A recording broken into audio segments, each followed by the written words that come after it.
You just realized your business needed to hire someone yesterday. How can you find amazing candidates fast? Easy. Just use Indeed. Stop struggling to get your job post seen on other job sites. With Indeed sponsored jobs, your post jumps to the top of the page for your relevant candidates, so you can reach the people you want faster. According to Indeed data, sponsored jobs posted directly on Indeed have 45% more applications than non-sponsored jobs. Don't wait any longer. Speed up your hiring right now with Indeed. And listeners of this show will get a $75 sponsored job credit to get your jobs more visibility at Indeed.com/PODKATZ12. Just go to Indeed.com/PODKATZ12 right now and support our show by saying you heard about Indeed on this podcast. Terms and conditions apply. Hiring? Indeed is all you need.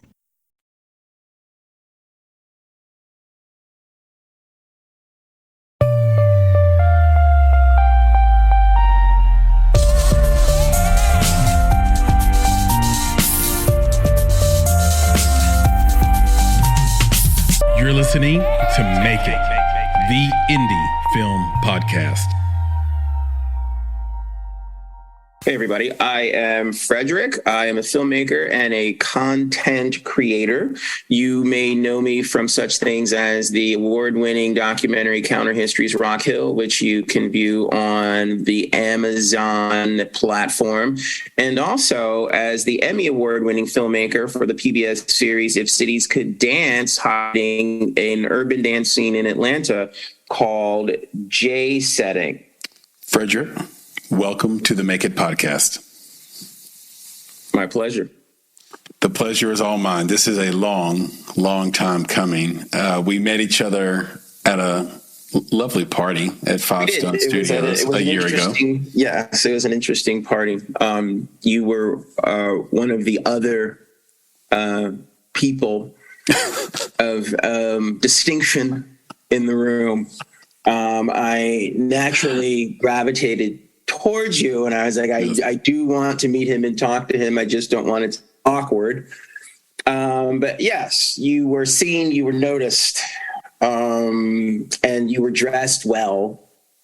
So I thought, gosh, this guy might be going places. I should probably introduce myself. And then we were introduced by someone as well, a very talented music artist by the name of Justina Kelly. Yeah, she is talented. Shout out to Justina Kelly and her sister, Sarah Jean. Sarah's on the road. Justina is got a deal in France. She's in Europe a lot. So they're getting it done. But their mom was also a music artist in her own right. Like, she's actually worked with other people that I know as well. So they are a generational family in the entertainment business. And Justina actually lived in Hollywood as well, right around the same time that I did. Yeah. We lived in the same neighborhood, didn't even know each other. Wow, that's crazy. Yeah, small world. Mom is super talented and well-known songwriter. Yes. So it is interesting. Everybody wants to start a business and sort of pass it down. It's really hard to pass down your musical talent or your filmmaking talent, but they figured it out. Acting talent. Acting talent. Yeah, exactly. I do want to give this audience a deeper sense of who you are. So I'm going to read from a short bio, and you can feel free to hop in at the end and say all of that is incorrect or some of it is. Fr3deR1ck Taylor, founder of Tomorrow Pictures, is a creative entrepreneur, filmmaker, and culture consultant with a passion for documenting amazing stories and sharing them through digital media. His work and travels have taken him around the world, telling stories about people, the challenges they face, and the inspiring solutions they offer. The adventure into content creation started with a film education at Temple University's highly regarded documentary filmmaking program, followed by a graduate degree in communications from Georgia State. While teaching at the Atlanta College of Art and Clark Atlanta University, Fr3deR1ck took the leap into hip-hop music, videos, I don't know why I paused right there, hip-hop music videos, and TV content for legends like Russell Simmons, Outkast, and directed a one-hit wonder called Da Dip that Did I pronounce that right? DIP? DIP. Yeah, I'm going to have to check that out. That had 15 minutes of fame on MTV and was nominated for awards for its visuals and creative style. His civil rights documentary, Counter Histories, Rock Hill, screened at Cannes Film Market and has aired nationally on PBS and was featured on Magic Johnson's television network, Aspire, as a part of the American Black Film Festival series. It continues to win Best Documentary and Audience Awards in film festivals around the world. Other documentary work includes After the Fall, HIV Grows Up, directed and shot on location in Romania and featuring young people who survived the pediatric AIDS epidemic. Other films include Boxing Chicks, Women Boxers, the story of a transgender tween coming of age in Los Angeles. As an artist, Fr3deR1ck builds experiences and installations with his photography, video, and sound design. Fr3deR1ck serves on the board for the Buckhead Club, is a guest lecturer at the University of Southern California, and is regularly invited to speak on panels, at festivals, at conferences, and universities. So you're super accomplished, obviously. I would love to start in an interesting place, maybe not a typical place, because we do have more material than we will actually be able to cover in this conversation, which is such a blessing when we get to interview someone who's done so much for so long. I'd love to start in Kenya. Can you tell us the story of when a village elder whispered in your ear in Kenya? You're good. You do your homework. I was working on a job. I was in Kenya. I was in Nairobi. More specific, I was in an informal settlement called Mukuru, Kujenga, which is about 10 miles outside of Nairobi. An informal settlement is basically a slum village. It's a nicer word for slum village. Now, you're talking about an area of about 2.5 cubic square miles with 100,000 people dumped in. So that is tight. Yeah. And these people are living in shanty huts and they're living in the margins. There's no water, there's no electricity, there's no plumbing. And when you hit this village, you know it. It's a remarkable place in that Kenya was a British colony for 400 years, but the British were there for 400 years and nobody put in a toilet. Mm-hmm. You feel the rippling effect of the vestiges of colonialism. You become upset. There's no question about it. You feel something. Literally driving in from the airport in Nairobi to my hotel, which was on a plantation, by the way, very lovely, but on a plantation. I wept. I had never been to Africa before. I am of African descent. I have only heard, never known, never really experienced. And something came over me. And it was something that was very transformative that continued the entire time I was there. So spent a good bit of time there and started to discover all kinds of things. I was hanging out with one of the elders in the village. His name was Mark Deck, and he kept giving me a hard time initially because I'm the American guy. You know what I mean? Like he's assuming I'm soft. I don't got much of a spine. I don't know what's up. And I'll never forget this. He's sitting there. We're on a break. And it was in one of the buildings there where the kids come to do their art and hang out and stuff like a clubhouse almost. And he's in there, he's eating collard green grits for lunch, right? And he's looking at me and he's going, "You Americans don't know nothing about this." I was like, come on, man. Really? That's all you got? That's it. You've been giving me a hard time this whole time, and you coming to me with collard greens and grits. Let me tell you something, man. Okay, but collard greens and grits. So I'm glad to know that it's from here, from Africa, because I always wondered what the tradition comes from. Why we in America? I don't think I knew that. I don't think I knew that until just this moment. Yeah, it was fascinating. And so the relationship started to really change and evolve because he opened up and he's like, wow, this is one of my brothers from a lost tribe. I'm there trying to reconnect. And then I'm hanging out with a group of people, and we're talking about the Bankhead Bounce and how the Bankhead Bounce is a true story, how it's very similar to some of the dances that they do in the villages as well. And that we're just the cheap ripoff version of African dance. And guess what? They're right. Yeah. We rip off, African dancing because we're African too. Right. And so Mark Deck comes over to me and he whispers in my ear, he says, "You are more African than you are American, and you should always remember that." And it was a incredibly empowering moment in my life, because all of the awkwardness at times I had felt living in America, being around white people or black people or anybody, when I would do something or be a certain way that people were uncomfortable with, usually when I was asserting myself and usually within the realm of intellect, people didn't know how to handle it. And people didn't know how to really nurture it or support it or see it or participate and be a part of it. It made me feel like an outsider. I felt very awkward at times as a black person, or not good enough. Yeah. And that whole construct changed and shifted because I realized now I had a space to put it in. It's like I'm just being more African than I am American, and these Americans don't understand that. Right. And that my identity is very much rooted in Africa. I'm still American, but there is a part of my identity that is African. Even though I had not been born and raised in Africa, I'm still African.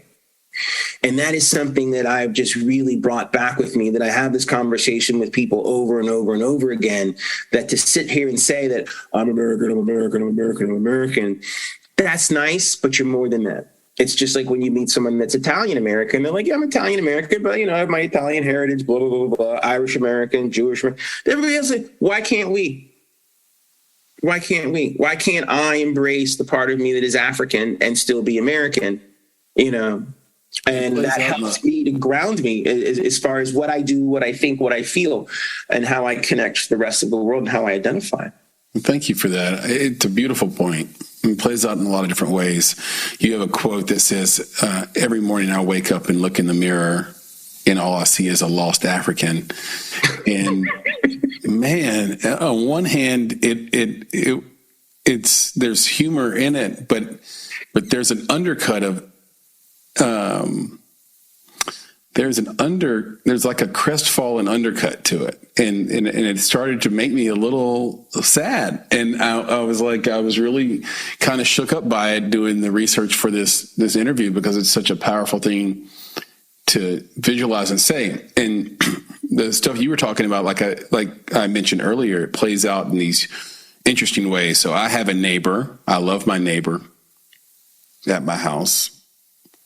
And on Saturdays during the summer, he'll wash his truck in the driveway, and he'll have his music cranking, and it'll be some version of rock or country. And I'm pretty pleased with it. But if I were to go to the driveway and play hip hop really loud while I wash my car, I don't think it would be taken very well. And that is just a condition. That is just something that I'm used to.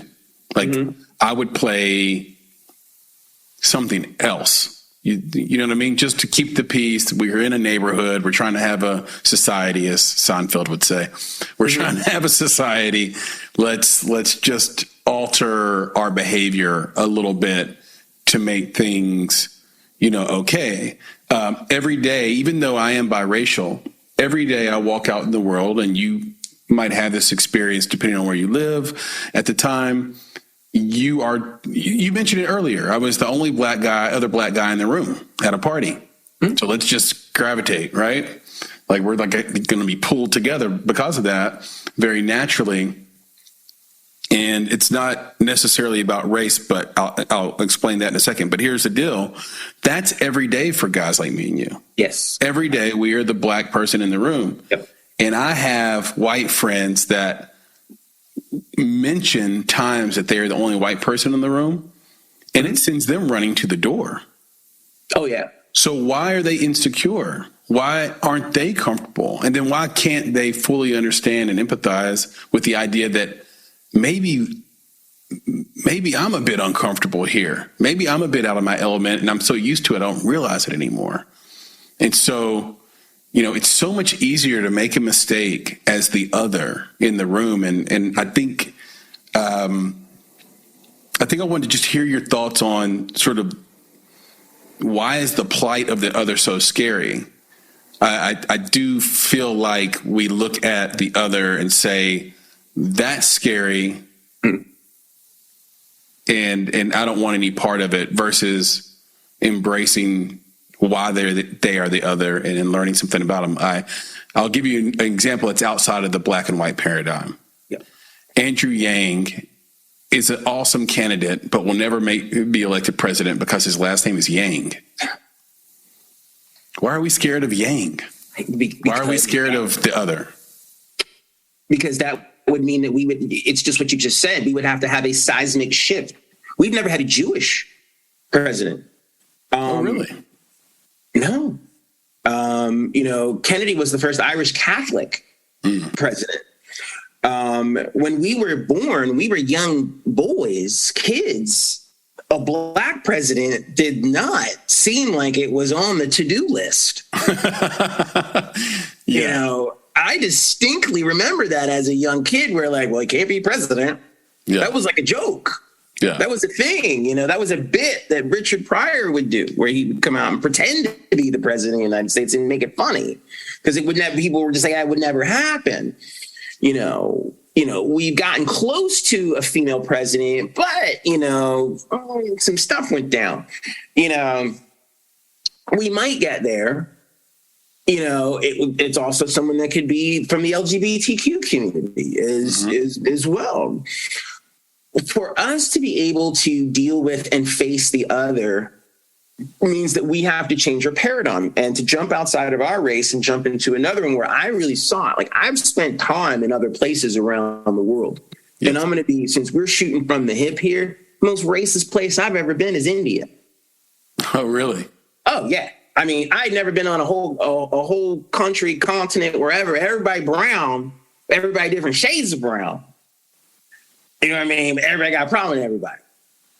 I was like, is it religion or is it race there? I think it's race. I think it's just pure and simple race. The lighter people are better than the darker people. And I don't know whether that's a manifestation of, 400 years of colonial rule, the British. I don't know. Or was it inherent in their culture? I don't have any idea, but it's a joke. Yeah. It's silly. It's embarrassing for them. I mean, I was literally in India. Light-skinned Indians would get out of the elevator if I was in it. I was like, these people are crazy. These people are crazy. Because it's funny, but not funny.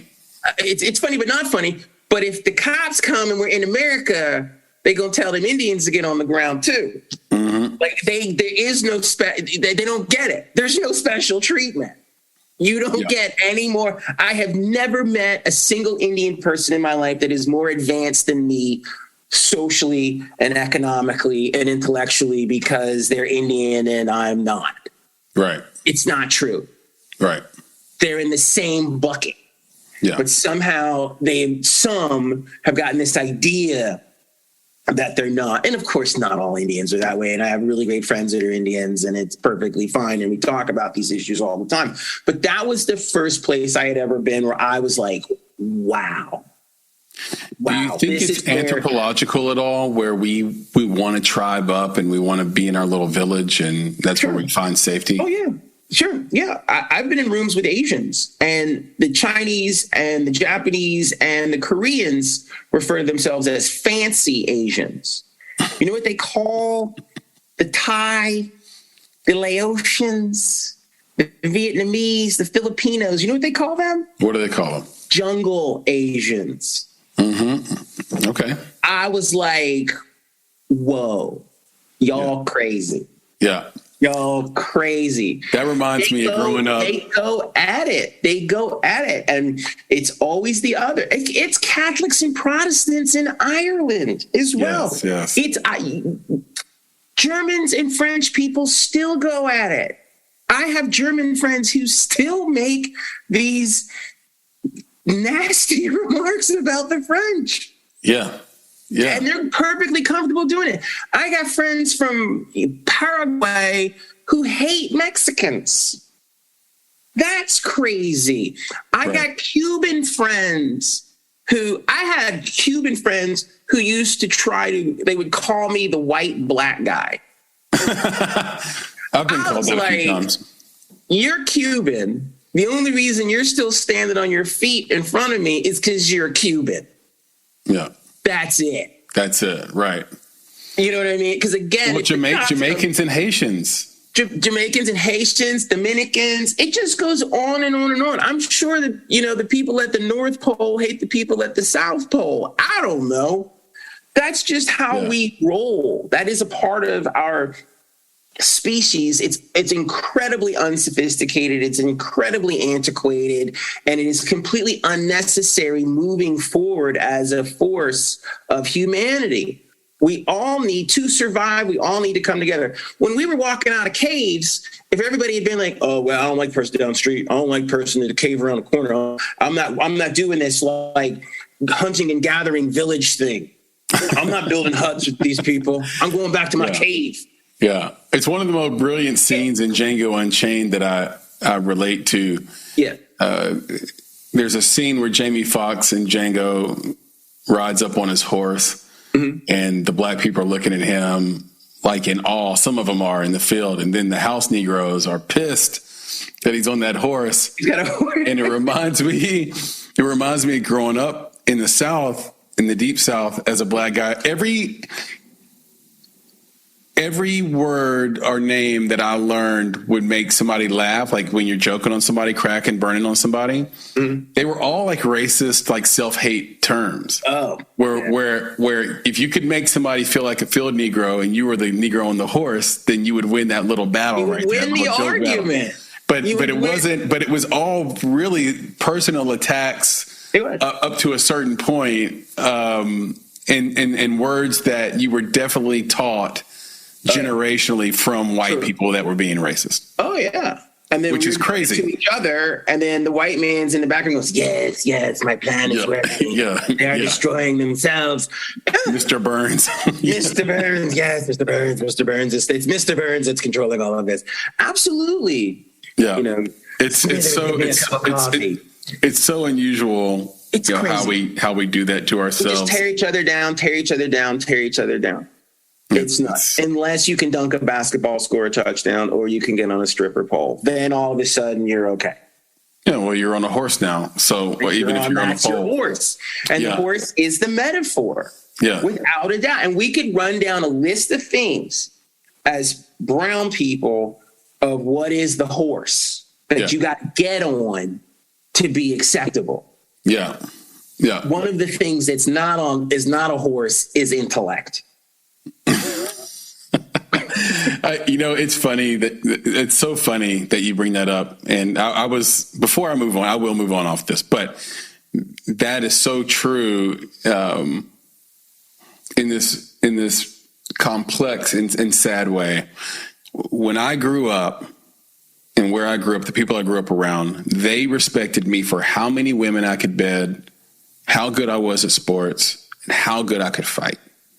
And then when I got around Nick, my business partner, Nick, and co-founder of Bonsai Creative at Vanderbilt University, and all his friends, which were for the most part black, all of a sudden, none of those things mattered. They had no respect for me. Matter of fact, I was a knucklehead. I was like, I was considered a liability to them. And I quickly learned that what they respected was how quick was my wit, how good was my problem solving skills, and did I have any talent? So one of the ways that I showed I had talent was I'd been playing piano and had been in singing groups. So I had talents, I had potential, so I could hang. And then I tell you what, I learned more in 1 year hanging with those guys at Vanderbilt than I learned in 5-6 years of school before that. Oh, absolutely. I'm going to take you one step further too and argue that since, we're free to speak our minds in this podcast. We are. As men of color and distinction, there is very little we learn from white men. Yeah. In the system that we can take with us for the rest of our lives. I can have coffee with an old black man and walk away with something that he has said to me that has changed my life. Yeah. It's changed my perspective, helped me to direct my compass. I rarely have any type of emotional, psychological, intellectual interaction with a Christian, cisgendered white male that resonates within me. It is like talking to a wall with a hole in it. You get nothing. You get nothing, and I resent it because I watch them when they interact with each other and they give. They're not giving to the black man. They have no interest. They don't even think they're obligated to. They don't even care. You know what they want to do? Hey, bro, you play football. Where do you go? Like, that's how they come. That's how they stuck to you all the time. They're not interested in anything. I said, got any weed? You know what girls are? That's it. There is a degree of in certain circles. Now, this isn't universal in my world. In my world, there are some really cool and my business mentor was a gay white man. There are many. There are many that are and then I do love them and I do think that they're great. But I got to work a little harder sometimes to get to them. Yes, I'd like to meet some of the ones that that makes it easier for me. I will do that, and I do that. But there's a part of you that is so honest and true and raw right there, because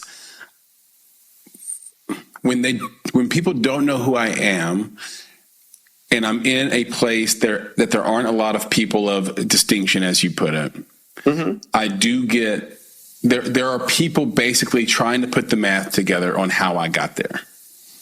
Always. Oh, he plays sports. Oh, got it. That makes sense. So that's why he's there at this university, because they have to, because they've got to put it back in their box. They're trying to figure out how they ended up in the same room with me. Absolutely. You know how weird that is? I wondered how I ended up in the same room. That's unusual, right? Yes, of course. That's how bad it is. That's how bad we're programmed. I saw you in a room and I'm like, what's he doing here? Why is he here? This is a whites-only party. How did he get in? What's his deal? That's how sad it is. They told me they only gave me the secret black code. I thought I was the black guy in this party. Immediately, both of our superpowers were diminished completely. Instead of rising up, we fall. We fall apart. And it's going into the room as Highlander. There can only be one. That's a deep cut. Okay. You believe that the film industry is a speeding train and we all need to know when to jump off. I like the visual of it. What do you mean by that? It's like the Defiant Ones with Sidney Poitier and Tony Curtis to go back in time, and they're handcuffed together, and it's a speeding train, and they're trying to get away, and they've got to jump off the train. And they're handcuffed together, so they're forced to jump off together. And then later on, it's the speeding train. They've broken the chains of the handcuffs, but Poitier can run faster than Curtis. Poitier jumps on the train, and Portier's got his shot at I can leave this dude behind. Yeah. And because they bonded and they've become friends now, he elects to jump off the train as well. And they decide to deal with the situation, whatever is going to come to them together, as they hear the dogs coming to run them down because they're escaped prisoners. Yeah. That is what it is like to be in the entertainment business now. This fantasy of a train's going to come, you're going to get on it, you're going to have a nice little cable car, and they're going to give you a drink, in the bar car is not real. Especially if you are of color. It doesn't happen. You're there to get on this train, be on there as long as you need, and then you got to jump off because that train's not going where you need it to go. You got to find another train, or that train's going to derail. And that's the thing that people don't think enough about with Black artists. And that's one of the things that has been huge in our lifetime that was not there in our parents and our grandparents and our great-grandparents. These people of color come and go, man, like the wind, man. They become significant and insignificant in seconds. Yeah. I would have never thought by the year 2022 that Outkast is not still killing it. Yeah. I'm blown away by that. Kim's gone. I'm not a fan of Little Kim, but all these people are gone. But I mean, even like Nicki Minaj is like is a punchline. She's teetering on the edge of insignificance. Exactly. And how is it that they disposed of these Black artists so quickly? It might be that these artists are doing disposable art. Some of them. Exactly. Yeah. I mean, but Outkast does not fit into that, though. Yeah, and with Outkast, I don't know why. And there are other artists that don't fit into that realm that are doing incredible art, continue to do incredible art, but they can't find a market. They can't break through. They can't find a market. India RE is probably the greatest example of that. Like you're just like, this doesn't make any sense. Yeah. But then it's like, oh wait, she's dark skinned and she looks like an African. Right. She's not, acceptable enough. Yeah. For them. Yeah. So it's troubling. Yeah. And that's why, as great as I think Lizzo is, I'm concerned moving forward because they keep giving her all these awards. And now it's like, okay, are you going to dissipate and shrink as well? You're not going to be as interesting anymore. They're going to find somebody else. My concern with Lizzo is that half the people are, and rightfully so, focused on her musicianship and songwriting skills. Right. And the other vocal half, which is disconcerting, is solely focused on her confidence as a large woman. Right. And they're saying, they're intimating, you need to stop being fat and confident, because it sends a bad message that fat is okay. And I look at that and say, maybe, but what's the alternative? That she's like on suicide watch because she feels so bad about herself? Like, I don't know. If we can just focus on her artwork, then they can't. They make the other white girls who are fat. She'll be around. I don't know. Yeah, I don't know. It's going to be it's going to be interesting how that all plays out. Missy Elliott was a plus size woman for a long time, and now she's not. Yeah. And some of that's for health reasons, obviously, and for Lizzo, the health thing might come into play as well. Latifah has been able to not sexualize. Latifah's the one. Yeah, she's kept her relevance throughout. But she's hard. She's Jersey, man. Like she just has. She came out of a different era. I mean, when Latifah was dropping her albums back in the day, that was significant. Yeah. Of someone who was doing woke rap and a woman and unafraid. There weren't a lot of female rappers there that were breaking through on the top. Like and then we went into that like hookerish apologetic era of female rappers, and that's kind of stuck and everything else. Which is a shame. Yeah. I still say like Sampa the Great and Rhapsody. Yeah. Exactly. Those are great artists and alternatives to Cardi B and Nicki Minaj and Megan Thee Stallion. There's so much Black art that falls through the cracks that nobody knows anything about, and white people only like the stuff that is Black, that is totally marketed to them. They don't like to dig. They don't like to go look for it. They'll go look hard for some crappy rock group, but they won't look hard for a Black artist. They won't even go deep cut with old soul music. Which is crazy, because I'll say like, oh, have you ever listened to any of, Aretha Franklin's gospel stuff? And like, no, I just love respect, Yeah. And like, they don't do it, but then they know every Beatles tune, everything ever recorded, like Paul McCartney farted in 1967, Dylan, whatever. They go hard, they go deep. Yeah. you know? Yeah, and it was like I was working on this project. I interviewed for a project to be a producer on a BBC project about Little Richard. Yeah. And I didn't get the job. You know why I didn't get the job? Because I'm Black and I know what I'm doing. That's why I didn't get the job. And I hope they see this. I literally hope they see this. And they know who they are, and they know what they are as well. Because I came in, I was completely and totally overqualified. And I came in and I did the interview as a way of saying, hey, I can be a shepherd that can get you deeper into the universe of Little Richard with the music and the connections and all this other stuff. Yeah, he was phenomenal. Nah, that's okay. We're going to go get somebody that's going to carry our water to do this project. Yeah. Okay, fine. But like, if I see you in a street alley, we gonna fight, you know? So that's how, and they're BBC. Yeah. They're BBC. And so that broke my fantasy about like, oh, Europeans are more sophisticated and they don't see color as much. That's horse bleep as well. Yes. In fact, I think in certain instances, they see it more and they have even a greater sensibility about the racial caste system. Sensibility is the perfect word. And exactly. Yeah. And they feel like they're being sensible. Right. And they're colonials and they want to appropriate everything and stuff like that. Because I said things to them like, well, you know, Little Richard, you know, his real name is Richard Perryman, and Richard Perryman, the surname of Perryman is British and he is of British descent. And there were a lot of British people that colonized the Southeast. And I think that would be an interesting one, because they were like, we don't understand why British people love him so much. And I'm like, because he's part British. Why can't you accept that? They never want to talk about the genetic link. They never want to talk about the genetic link. It's like if you started parading yourself through Europe looking for your ancestry. Yeah, which I may do one day. And you should.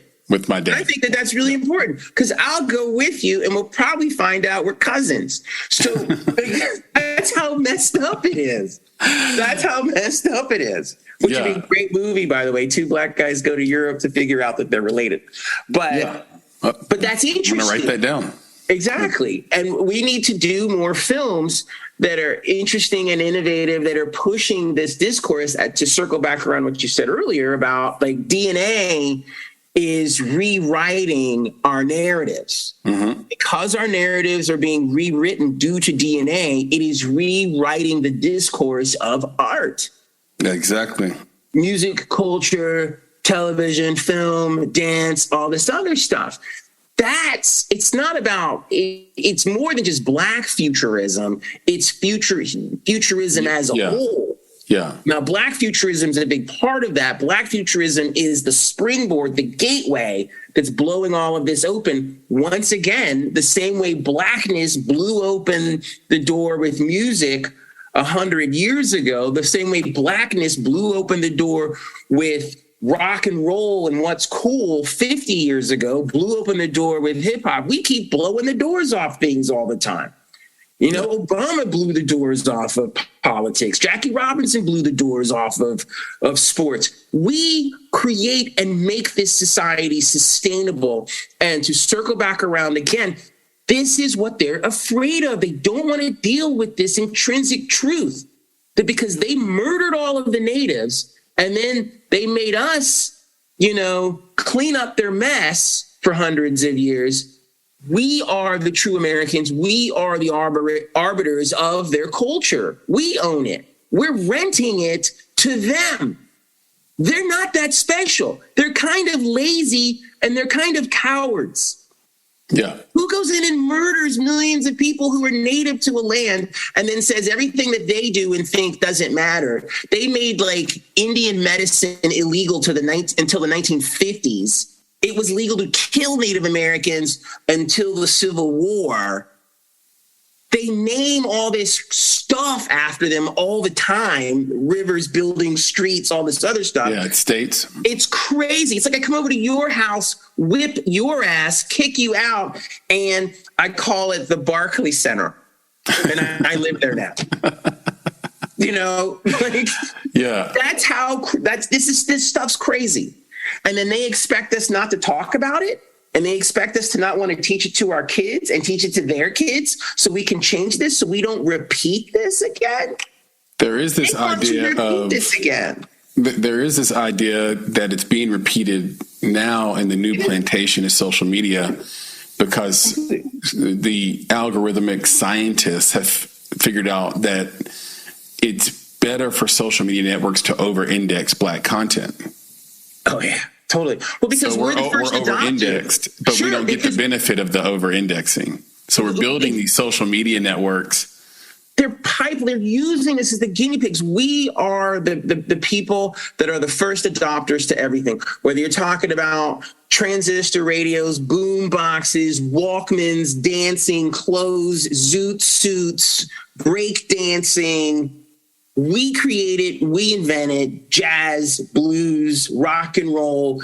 If you create something that is Black and it succeeds in the Black community, it has an 80% chance of succeeding in the white community. It bleeds over every single time. Yeah. If we came up with this idea we're incredible culture builders. Phenomenal cultural builders. The greatest cultural builders in this past 200, 300, 400 years, easily. We constantly keep setting the pace, setting the tone. We create the debate all the time, you know? Yes. And it's fascinating, but people just don't want us to have credit for it. That's why Colin Kaepernick can't have a job. It's stupid. It's stupid why he doesn't have a job. Why doesn't he have a job? Because they don't want to admit that Blacks are powerful and that Blacks can be right. You know, they gave Deshaun Watson another job, another swing at it. He's making. He's going to make a bunch of people a bunch of money. The crimes aren't even close. If we're going to criminalize Colin Kaepernick, Colin Kaepernick didn't commit a crime, and neither did. But he's biracial too, and he got the Black person beat down special. Yeah. I have never seen a biracial person dragged like him. It's business. It's crazy. It's business as usual. They'll smoke you. I looked at it like this. Here is a guy who, although he went to a Super Bowl, was not considered a top 15 or top 10 quarterback. You combine that with this love affair that the NFL has with the military, and the constant conflation of what military and football teams. And then you have a guy who's kneeling. So how do you deal with that? I mean, the amount of pressure that the NFL must have felt from the U.S. military and the taxpayer dollars that get funneled to the NFL through the military, and through that marketing campaign. And you've got a player kneeling. Like, you know, the first Colin Kaepernick was Chris Jackson. Oh yeah, well, played for the Denver Nuggets, Mahmoud Abdul-Rauf. Yeah, and his career was torpedoed as well. But the reason no one cared as much is because the NBA doesn't have a partnership with the U.S. military. Right. So they were able to hide him. They didn't have to kick him out of the league. Let's just not highlight him. And, you know, the NBA is the other league anyway. Like it's like a players league. And that's also factors in. The NFL is an owners league.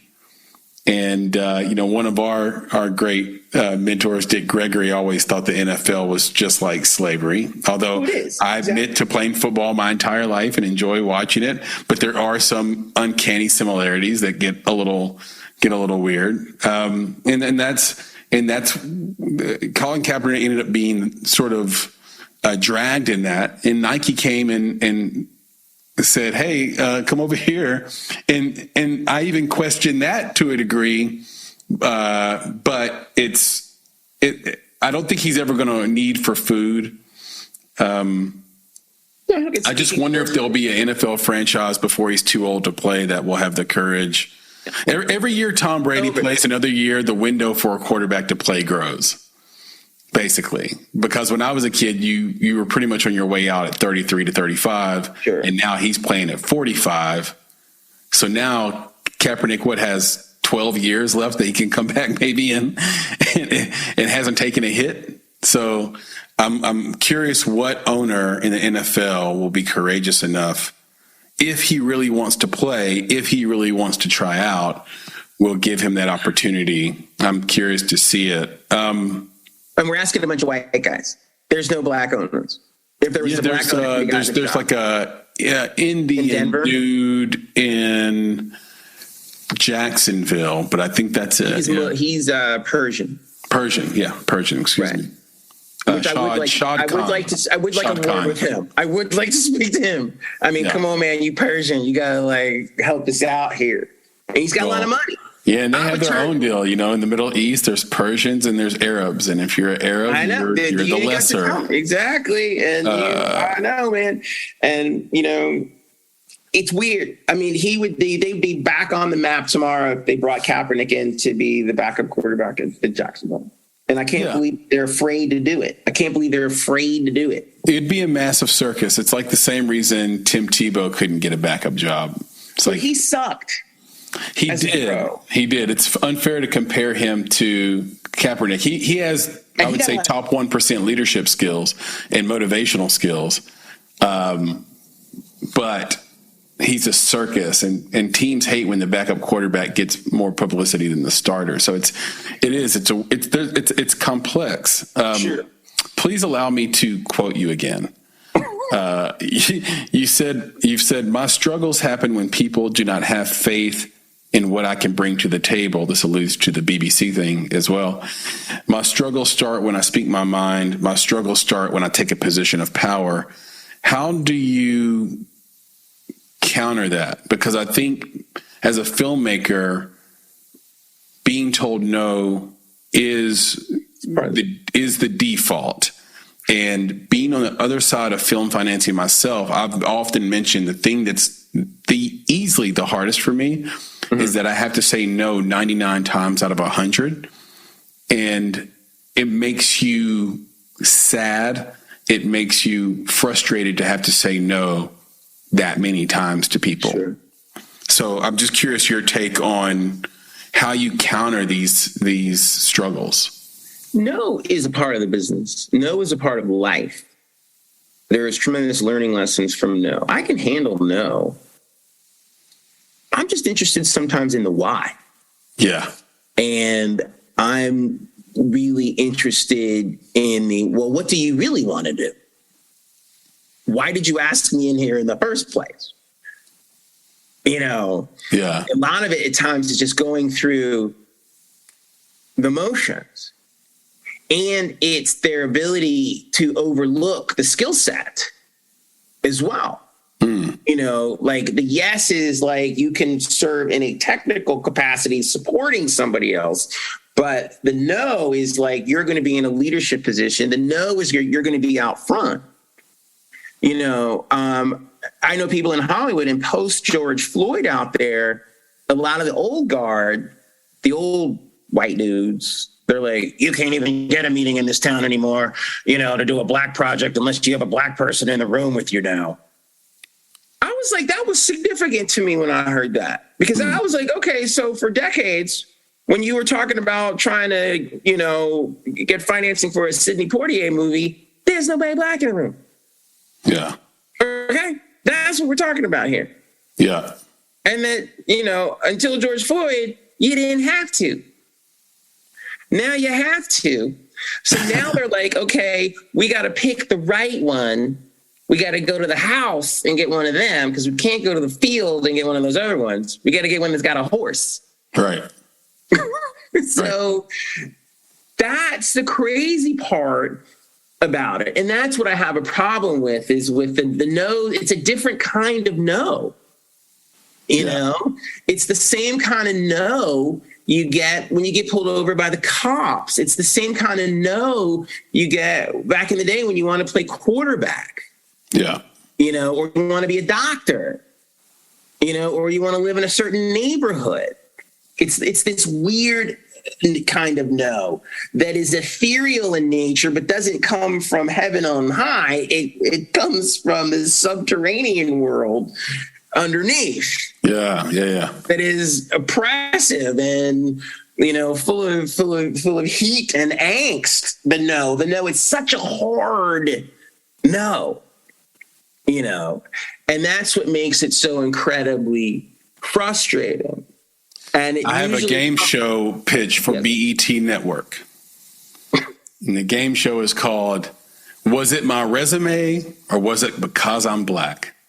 And basically, the game show takes a bunch of scenarios, Frederick, and asks the question, was I not good enough or was I too black? And we just kind of go through it and everybody has to guess, and maybe you make a wager on which one it is. And then you bring out the person who made the decision and, maybe they take a polygraph or something like that or agree to tell the truth. And they say, hey, it's because, and look, it's not, again, it's not limited to black or white. My roommate in college he's an Indian Gujarat dude. He's like biracial, white and Gujarat Indian. And his name is, so he has a very Indian name. And he found that no one, so he's a Mensa. He's a 98.8 degree Mensa or something, I think, or 98.1, or anyway, he's a summa cum laude, Vanderbilt, 3 degrees, econ, math, all this good stuff. So when he went out to go into the workplace, no one wants to work with. So he changed his first name to Ethan. And to this day, when he goes to the workplace, he goes out as Ethan. Everyone wants to work with Ethan. As long as you have a regular sort of, like you said, cis white name, like Ethan, great. And I think sometimes that maybe the answer to my question earlier is about the other is maybe we are just lazy, like you said. Maybe we just don't have time to learn about you. Oh, yeah. I've always joked that the biggest problem a white dad has with his daughter dating a black person is that he has to come over for Thanksgiving. Now he has to learn what he can and can't say at his own Thanksgiving table, and it's not fucking worth it. It's hard. The people are lazy. There's an inherent laziness about our society, but it's been there from the beginning. They got here with their funny hats on, their colonial pilgrimages or whatever they were, and they're like, these Indians, we got to get rid of them. No one said, let's try to work with them, talk to them, sit them down for a minute. Let's go to coffee with the natives and figure this out. Well, they did eat with them. They ate their maize. Allegedly. But that's what I'm saying. Like, they create this mythology about things. They create these lies. This land is your land. This land is my land. Come on, man. The early settlers, I think, were willing to sort of cohabitate, but they needed the Indians. They were going to die. Exactly. Basically, they had no sense of that wilderness, no bearing on the land whatsoever. They were starving. None of their plans worked out. Their ships were wrecked. They couldn't go back to England. And so that's where Thanksgiving started. And then when their fortifications came over, Frederick, then it was on. Exactly. Yeah. They use that right now for us. That's their business model for everything. When we really need these darkies, we'll use them. But then when we don't need them anymore, we're going to look the other way. That's the move. That's the move. It seems to be. I'd love to take a pivot. Sure. And go to, we'll pivot left or right here and talk about some of your docs. Absolutely. Because you haven't always been told no. And you've also been able to go out and just do your own thing, even during COVID. Your film Counter Histories, Rock Hill, award-winning documentary, it talks about the sit-ins in South Carolina during the late 50s and early 60s. Nashville is famous for its own sit-ins.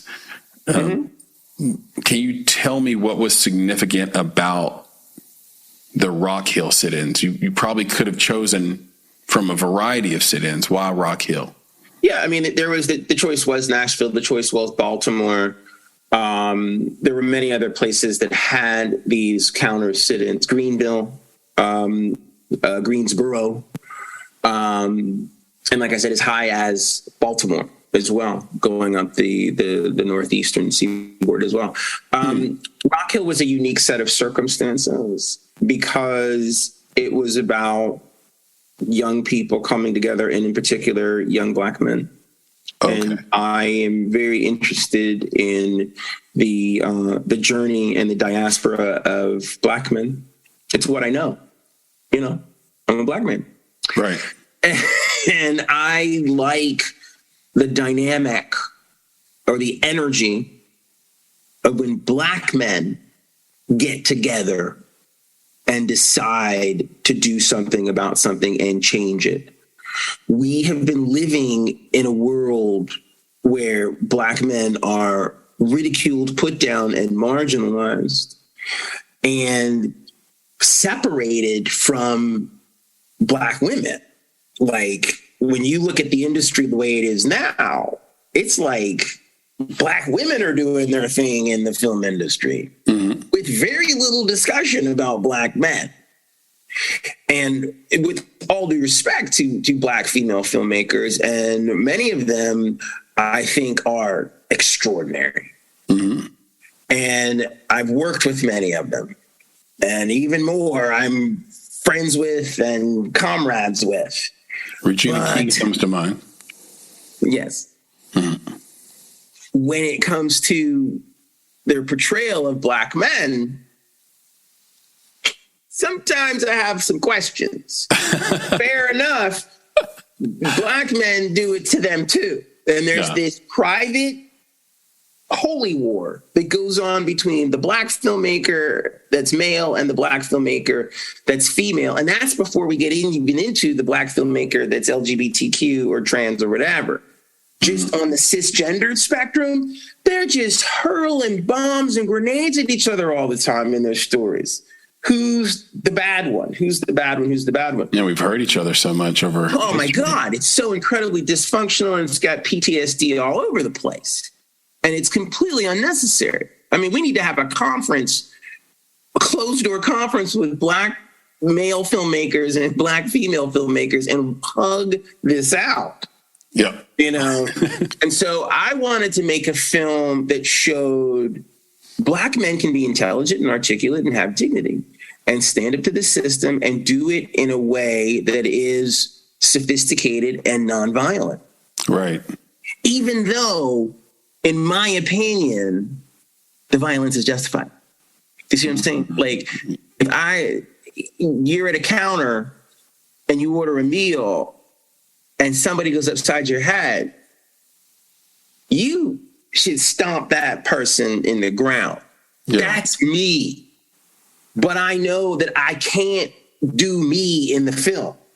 And this is the mistake that a lot of Black filmmakers make that I hate. It drives me crazy. I'm so sick of their opinions. I want something that's going to drive the narrative forward and get us to a higher level of consciousness. And it's not the violence and the anger that does it. No. It is the love and the understanding and the intellect that do that. And we don't have enough Black filmmakers that want to focus in that space. And that's why I took the approach that I did. I said, I'm not making this film for white people. I'm making this film to ram it down the throats of other Black people so they start to remember that Black men are people too, and that we got here because we are a peaceful people, not a violent one. Right. And to be a proponent of violence and anger and vitriol all the time, we're playing right into the white man's discourse. That's exactly what the white man, yes, they're angry, they're mad, you know, let the dark side flow through you, Luke, and all that. Not to mention the stereotypes. Exactly. That's exactly what they want. I want to show how we can rise above all of this. That is my obligation as a filmmaker, in spite of the fact that I might want to slap the crap out of somebody. And I feel that way every day, dude. Every day something happens to me, like I just want to go whip somebody's ass. But I can't. And I have a responsibility as a person and as a citizen and as a human being not to do that. But in almost a Hippocratic oath as a filmmaker not to do that. The hard stuff is to teach without the anger and the violence. And that is becoming far more Eastern and, dare I say it, my friend, to make this conversation full circle again, more African. And I don't think enough Black filmmakers in America are in touch with their African side enough. I think they're too co-opted by this imperialistic, colonial, capitalistic, Christian weirdness. They obsess about it and they think like eye for an eye and all this other crap. And it's not doing anybody any good. You know, I wrote a screenplay recently about an interracial relationship, and it's about a white dude and a Black woman. Mm-hmm. I should send it to you. You should. That's my setup. That's my setup right there. I just realized that. I should send this to you. You should. But it is resolving all of these cultural conflicts through being clever. And the humor is in making fun of the anger and the violence. Okay. It's made fun. It's shown for the ridiculousness that it is. Violence is stupid and ridiculous and beneath us as a species. There is no reason for us to ever lash out at anybody. Russia should not be fighting the Ukraine. Okay, like that's the reality that we live in. But people have these agendas. Violence always has an agenda behind it. So Black filmmakers that make a lot of things with violence in them, I question what their agendas are. Yeah, that's a good. That's what I I have a big problem with that. Yeah, they showed a picture online that me and Nick were like shaking our head at PNB Rock, who was just murdered eating lunch at Roscoe's, which I found ridiculous. And really, I had a commentary on, sort of Gen Z and the heartbreak they're going to feel over and over and over again as their artists are murdered or commit suicide or arrested simply because they have undervalued sovereignty, privacy, and solitude. And it was the lack of privacy, the flippancy around your private location that may have been the death knell and the thing that caused his demise. But put that aside, the picture that was shown online of him, like the rest in peace with his birth date and death date, was him holding his wrist up with like an iced out Rolex and a bunch of jewelry on, but his arm intentionally up, like in an unnatural way in a photo. So you can see that, he's got this really iced out, expensive, exclusive watch. And it's like, what is the intention behind that? And is that really, that's the death image? Like that's would his mama pick that image? No, of course not. No way. No. So so what is the intention? These people have grown up in a generation where they're not human beings anymore; they're avatars. They're not real. I have to write that down. They're holograms. They're holograms. And they don't think about the implications of their actions, even in death. Even those that are around them, they're not real. They're avatars. Yeah, this guy in Memphis who went around just shooting on Facebook Live. The kid who went live after he killed XXXTentacion. Those people aren't alive. Those people don't really exist. The only reason that you exist and you're alive is because you have been given the opportunity to perceive the universe. Their ability to perceive has been stunted by electronic devices, video games, crappy rap music, aberrant behavior, the access to porn. Like there's all this stuff that's piled in front of their ability to perceive. Therefore, they do not exist. He doesn't exist. It never happened. He will be forgotten.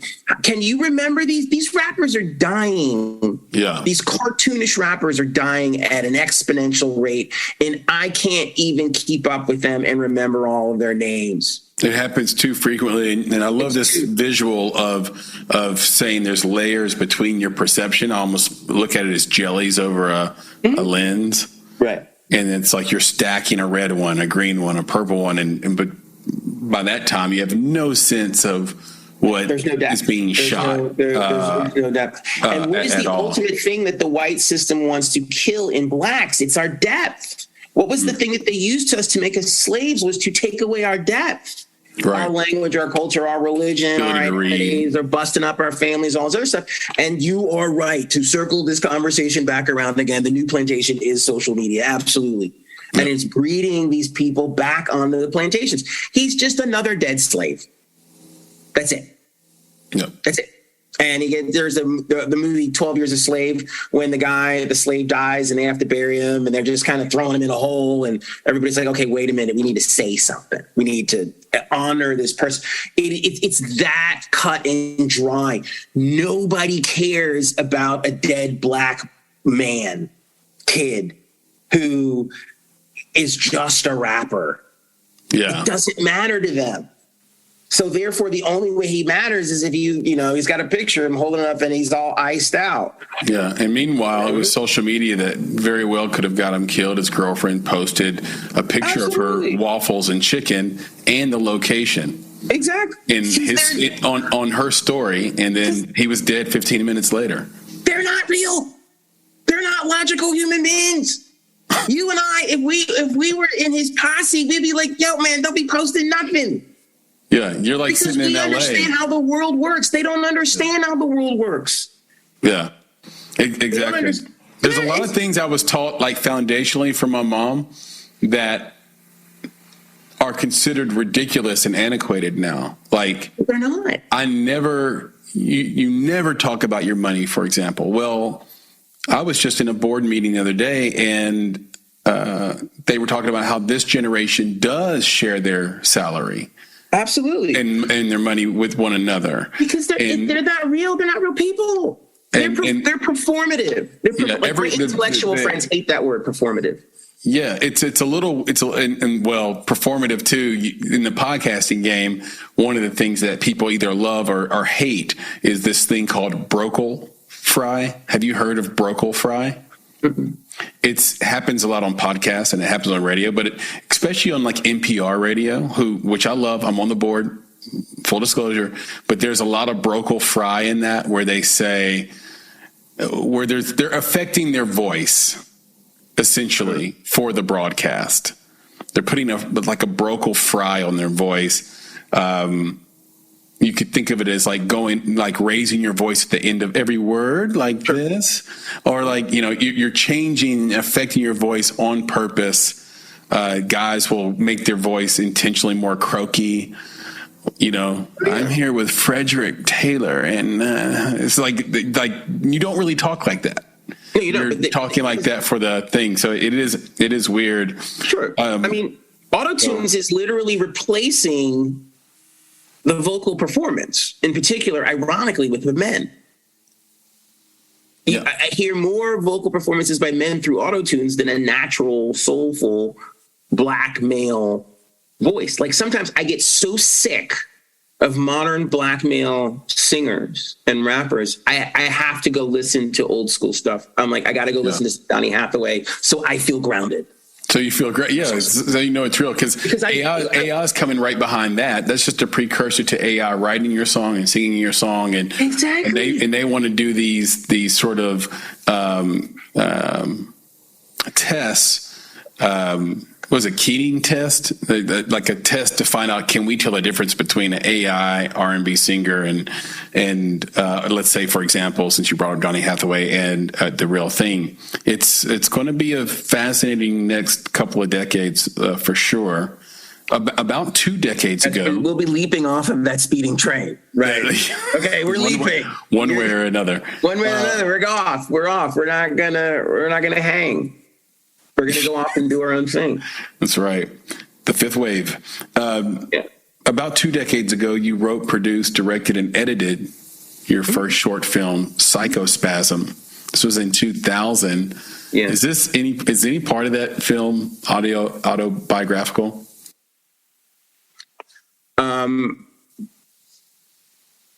Autobiographical in the sense of observational. Okay. What that short film does is that it is the precursor in predicting the emergence of the Black Atlanta-based filmmaker. Mm-hmm. So if there's anything that's autobiographical about it, that's specific to me, it's not the main character who's the director, it's the DP shooting it. Got it. Okay. That's probably the closest representation of me. Is there a lot of places you can see this? Or is there just... It's so funny because it's just, it's so... just on website? It's just on the website. I should put it on YouTube. I should. I need to revisit it. That's for sure. If you do that, then you won't release it. Exactly. It's terrifying. I mean, it literally it predates the whole explosion of Atlanta filmmakers. It literally gives you a blueprint for who these people are, and that insanity that was the '90s Freaknik. All that hot garbage that got blown into the 21st century as legitimate Black art. Right. Yeah. That's the problem. It's garbage. And people outside of the core ecosystem of the group, Black people, think it's okay. It's perfectly okay. This is great. This is Black people being Black people. No, it's not. These are dysfunctional Black people getting over.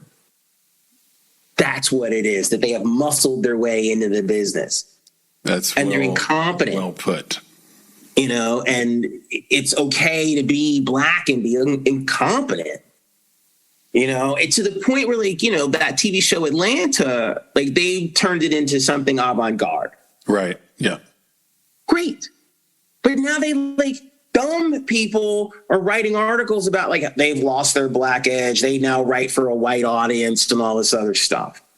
What's Black about? You know what I mean? You have to ask about Yes, you do. It's not ghetto enough because season 1 and 2 was ghetto, and then the other seasons were not ghetto. What's Black about being ghetto? It's not Black enough. That's what I want. That's what I want people to write and answer. What's Black about being poor and ghetto?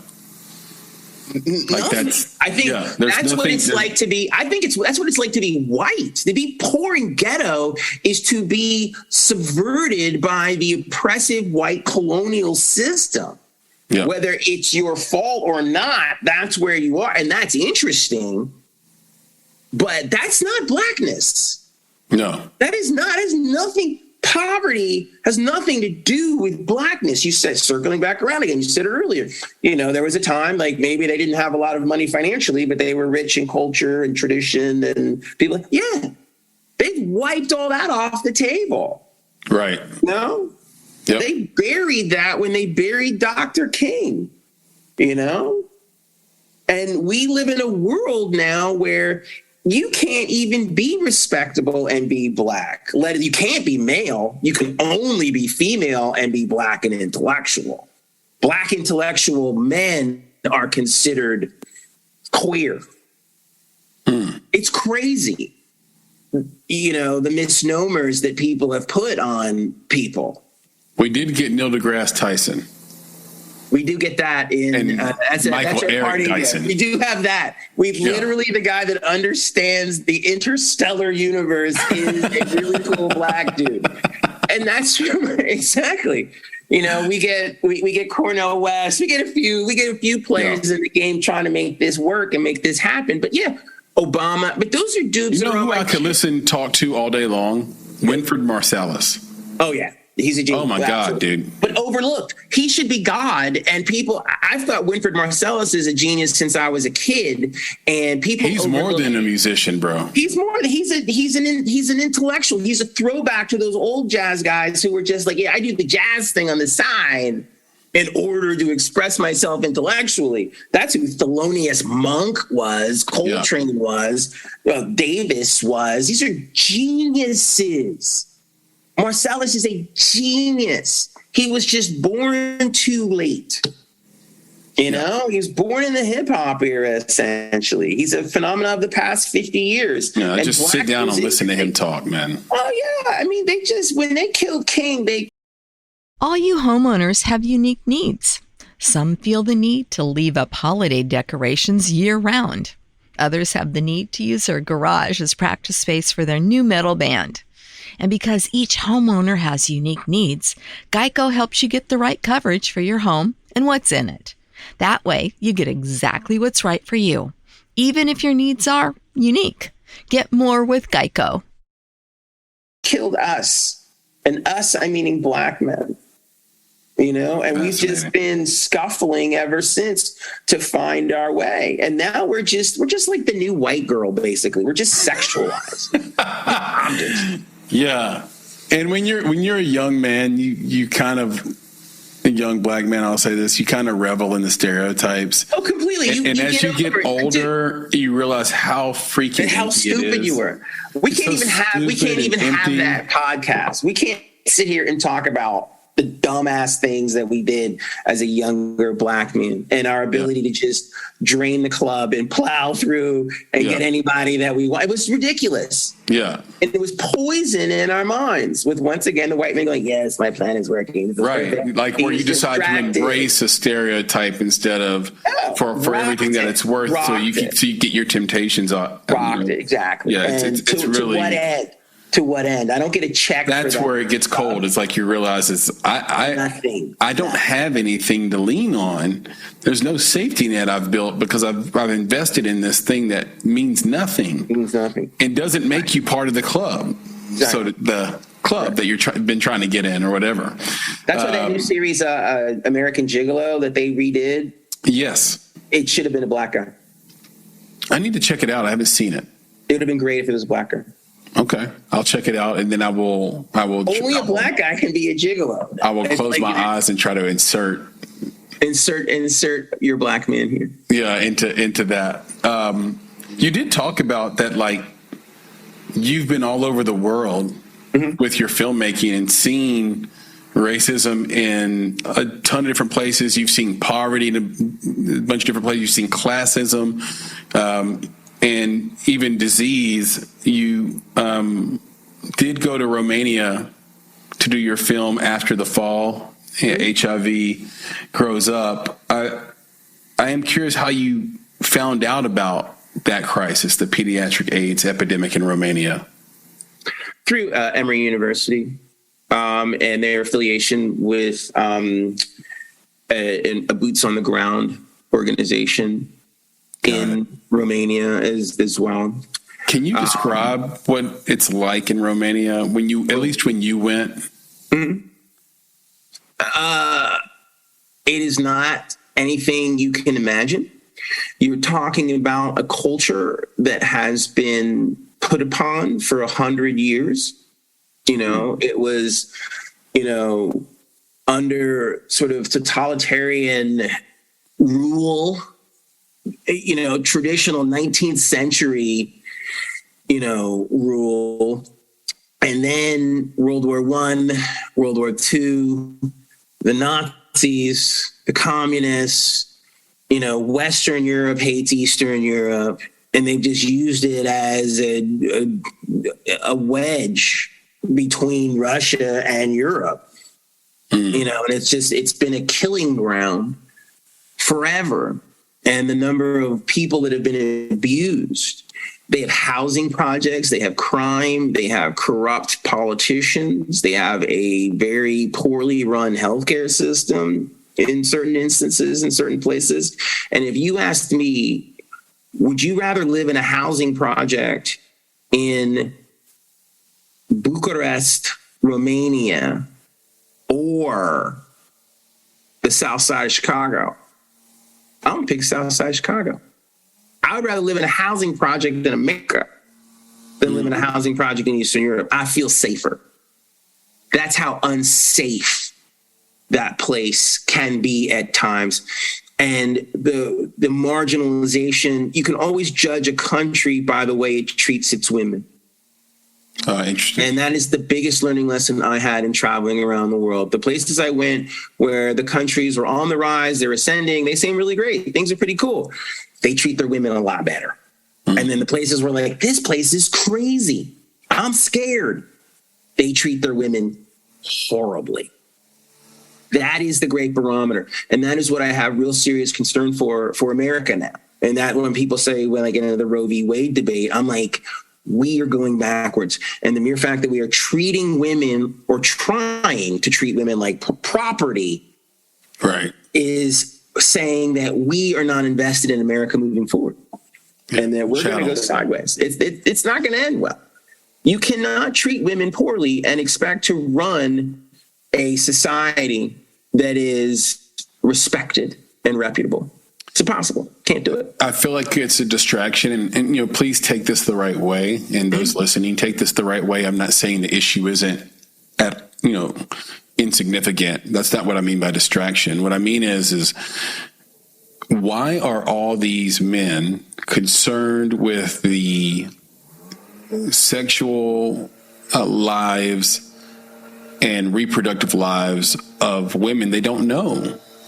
Like, why is that on the agenda instead of the economy, which is the government's, the protection of property rights and the protection of human rights is the government's sole job. Right. So, and then somebody will say, well, that baby's a human, but there is a hierarchy in place, right? And the hierarchy says that a person that grows in another person is by default sort of, for lack of a better term, lower on the hierarchical scale of priorities. And so the person that's growing inside that person is at the whim for that time being of the person carrying it. And so their easy answer is give people that freedom of choice. And the reason why I can confidently sit in that seat and sort of lean on that philosophy, lean on that principle, is because I grew up with mostly women, and no woman wants an abortion. It's a brutal procedure, and you will avoid it at all costs. So again, I go back to your question, Frederick, what is the agenda? So there's my little, I don't like to be political in this podcast, but it's, I usually let the guests handle that for me, but I will say that's kind of my thought process. What is the agenda behind this? Because I would like my tax dollars to go towards helping people stay safe, meaning from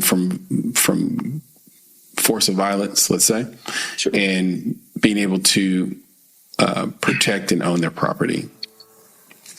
Yeah, the agenda, because one, this is not a political issue, this is a humanitarian one. And a humanitarian one in a sense that, we need to protect women and the interests of women, and we need to also protect the interests of society as well. The reason that people are obsessing about this, I believe, is because the unborn fetus is perceived as controllable.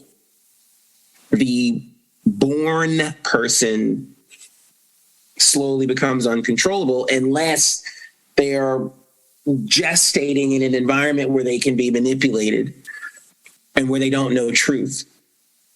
And so, in my opinion, a lot of people that are for eradicating women having the right to controlling their reproductive capabilities is to, one, distract some of the things you've talked about earlier from other more important issues, because that is part of their agenda, is to not talk about other important things. It's to obsess about these things that keep this swirling discourse of theocracy going. There are people that believe that we should not be a democracy, we should be a theocracy. And there are people that believe that the only true religion is Christianity and Jesus Christ is their Lord and Savior, and that's it.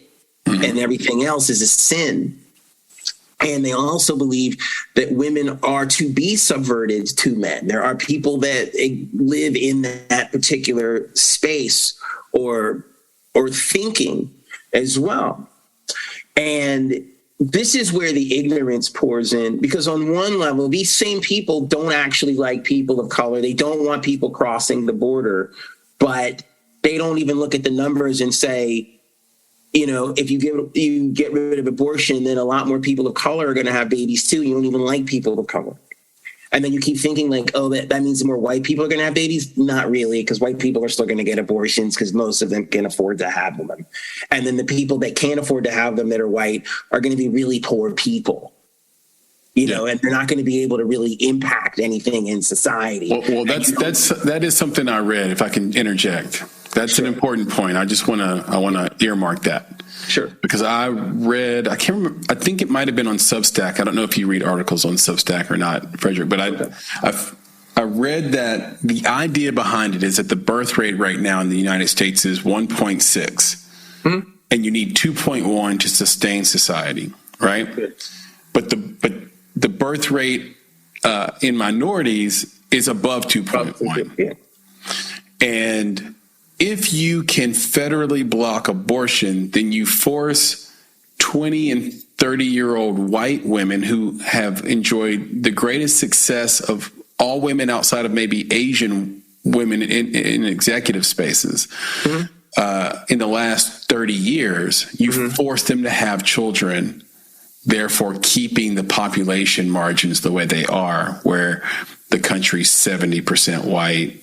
And so the whole game is a long play, a long con to ensure that white women start not only conceiving, which they've stopped doing. Like, so there's a lot of like, I'm married with a dog and I'm never having a kid because I'm the breadwinner and I can't afford to stop and I'm choosing career over child. Or I'm married to a black guy, or I'm married to a Latin guy, or I'm married to an Asian guy. Like, they're not married. White women don't marry white dudes all the time. Well, white guys right now are taking the L in society because they're not graduating college. Those white collar jobs that paid $80,000 a year are going away and being replaced by robots. There's a lot of angst in that, and I get that. They're also incompetent. They're incompetent, and they don't have the social skills to be able to navigate with all the other kinds of people, and especially women. Right. And they're trying to figure out what's the next step in this new world, and they're finding people to blame. Is it the black people? Is it the people coming over the border? Is it the president? Is it the communists? Is it the Clintons? You know, it's all these things. But what's happening is this is a long play to force those professional white women to have children and plenty of them. But they're not. That's what I read. Places. They have planes, trains, and automobiles. They have other ways and vehicles of being able to do things. There's a ton of women out there that are doctors. There's a ton of other doctors that are happy to help women. You can go to another country and get a divorce. The amount of but that's what the ideological part is about, Frederick. It's about saying, let's couple this new sort of, that's why you have some of these white politicians coming on saying, let's be Christian nationalists. So let's mix this theology, Frederick, with this new law. Exactly. And now you will be socially and sort of spiritually obligated to have these children. Exactly. And here's the weird part. It all falls down again. Here we go. Circling back again. Everything is black. Guess whose head it lands on? Clarence Thomas's. Yeah. Again, like every time we circle around, we start all this cultural crap, it lands back in blackness every single time. And guess what? Now we got a dude that is black that's kind of a jerk. And he's been a jerk for like 40 years. Anita Bryant said he was a jerk. No one believed it. But guess what? He's a jerk. His wife's a jerk. And they're just a couple. They're a jerk couple. Yeah. And he lives with that. A jerk couple. Exactly. And he just has all of these like super conservative, manipulative white people shining his ass to tell him he's doing the right thing. He's doing God's work. Yeah. And he's unbelievably insecure. I've never seen a more insecure black man in my life that has come from the ashes of the South to the highest of heights and doesn't have any sense of obligation for who he is and where he comes from and the greater good. And he sits on the Supreme Court and he does nothing to ensure the security and sanctity of this country moving forward.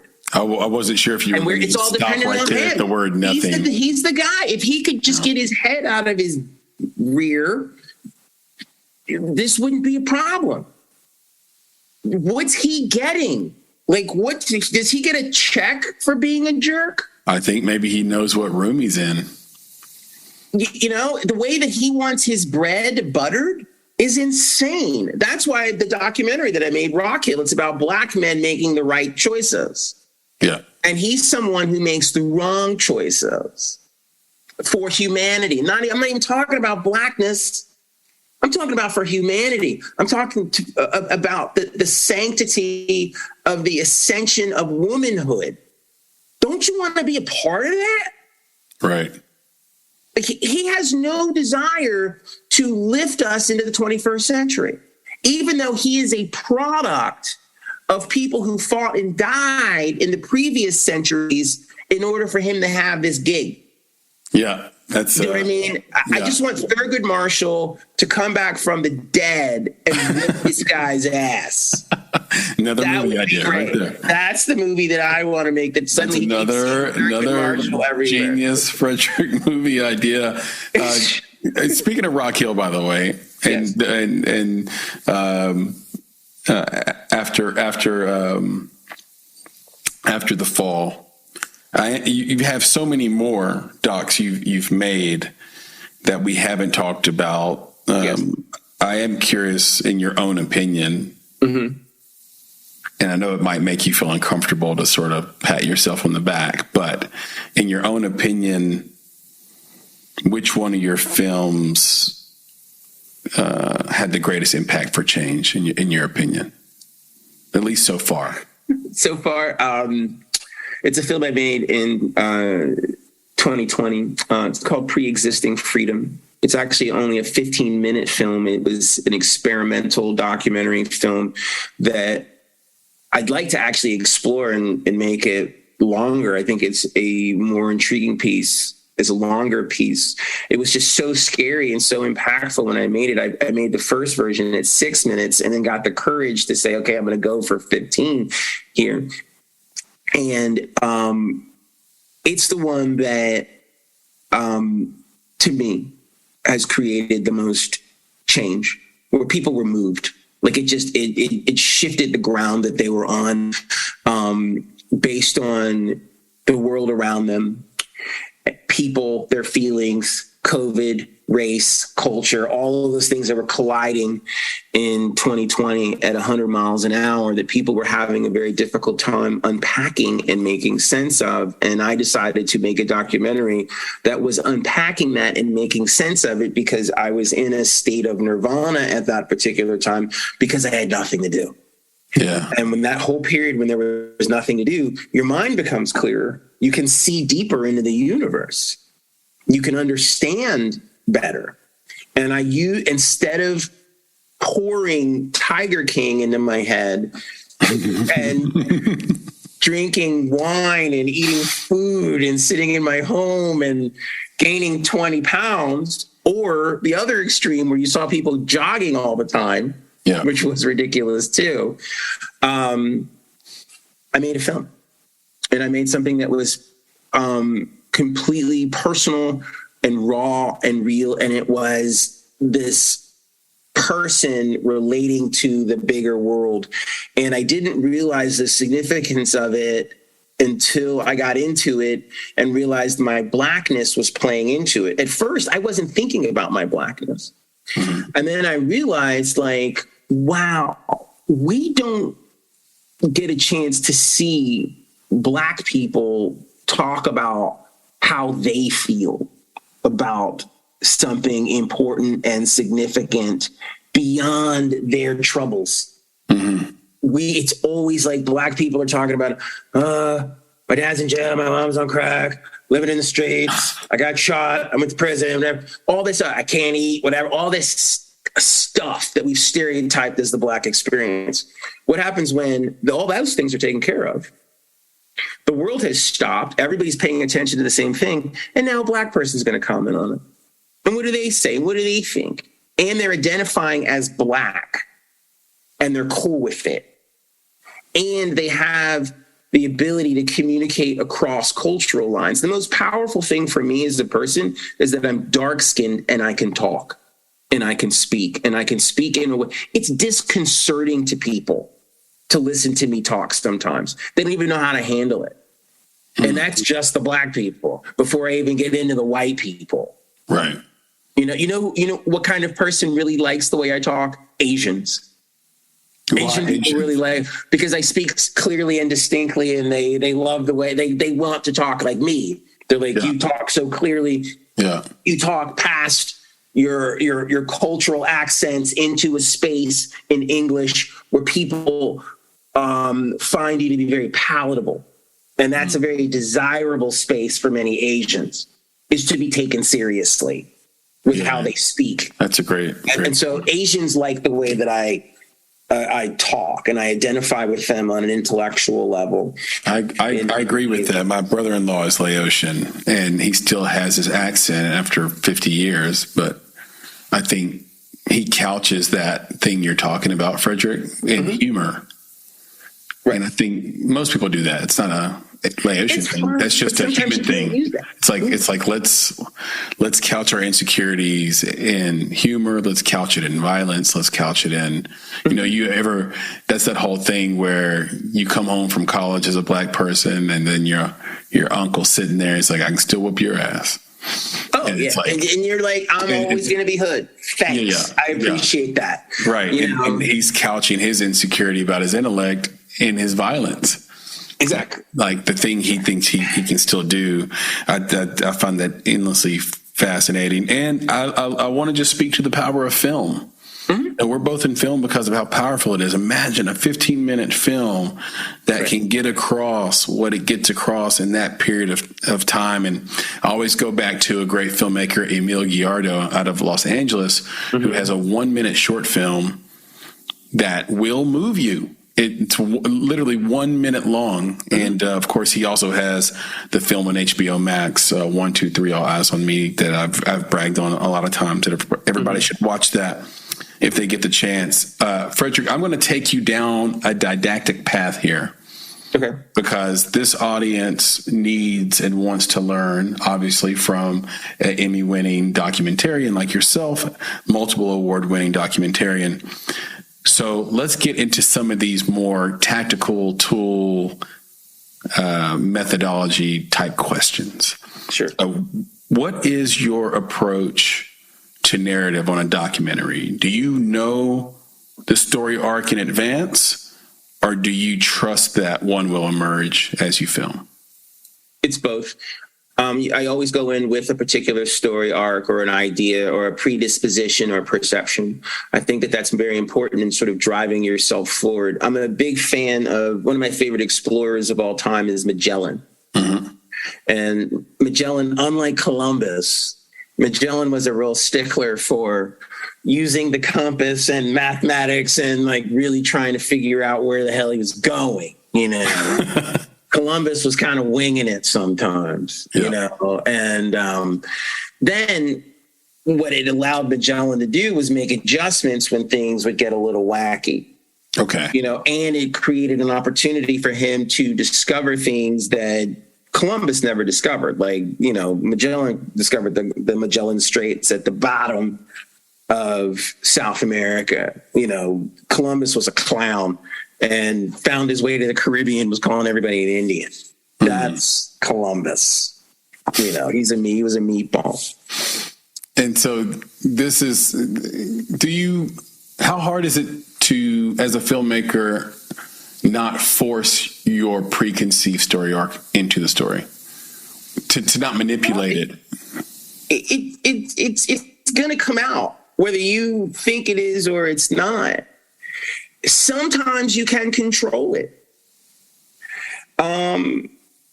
And you have to push past that. Like sometimes people will do something so insane and outrageous that you just want to turn the camera off.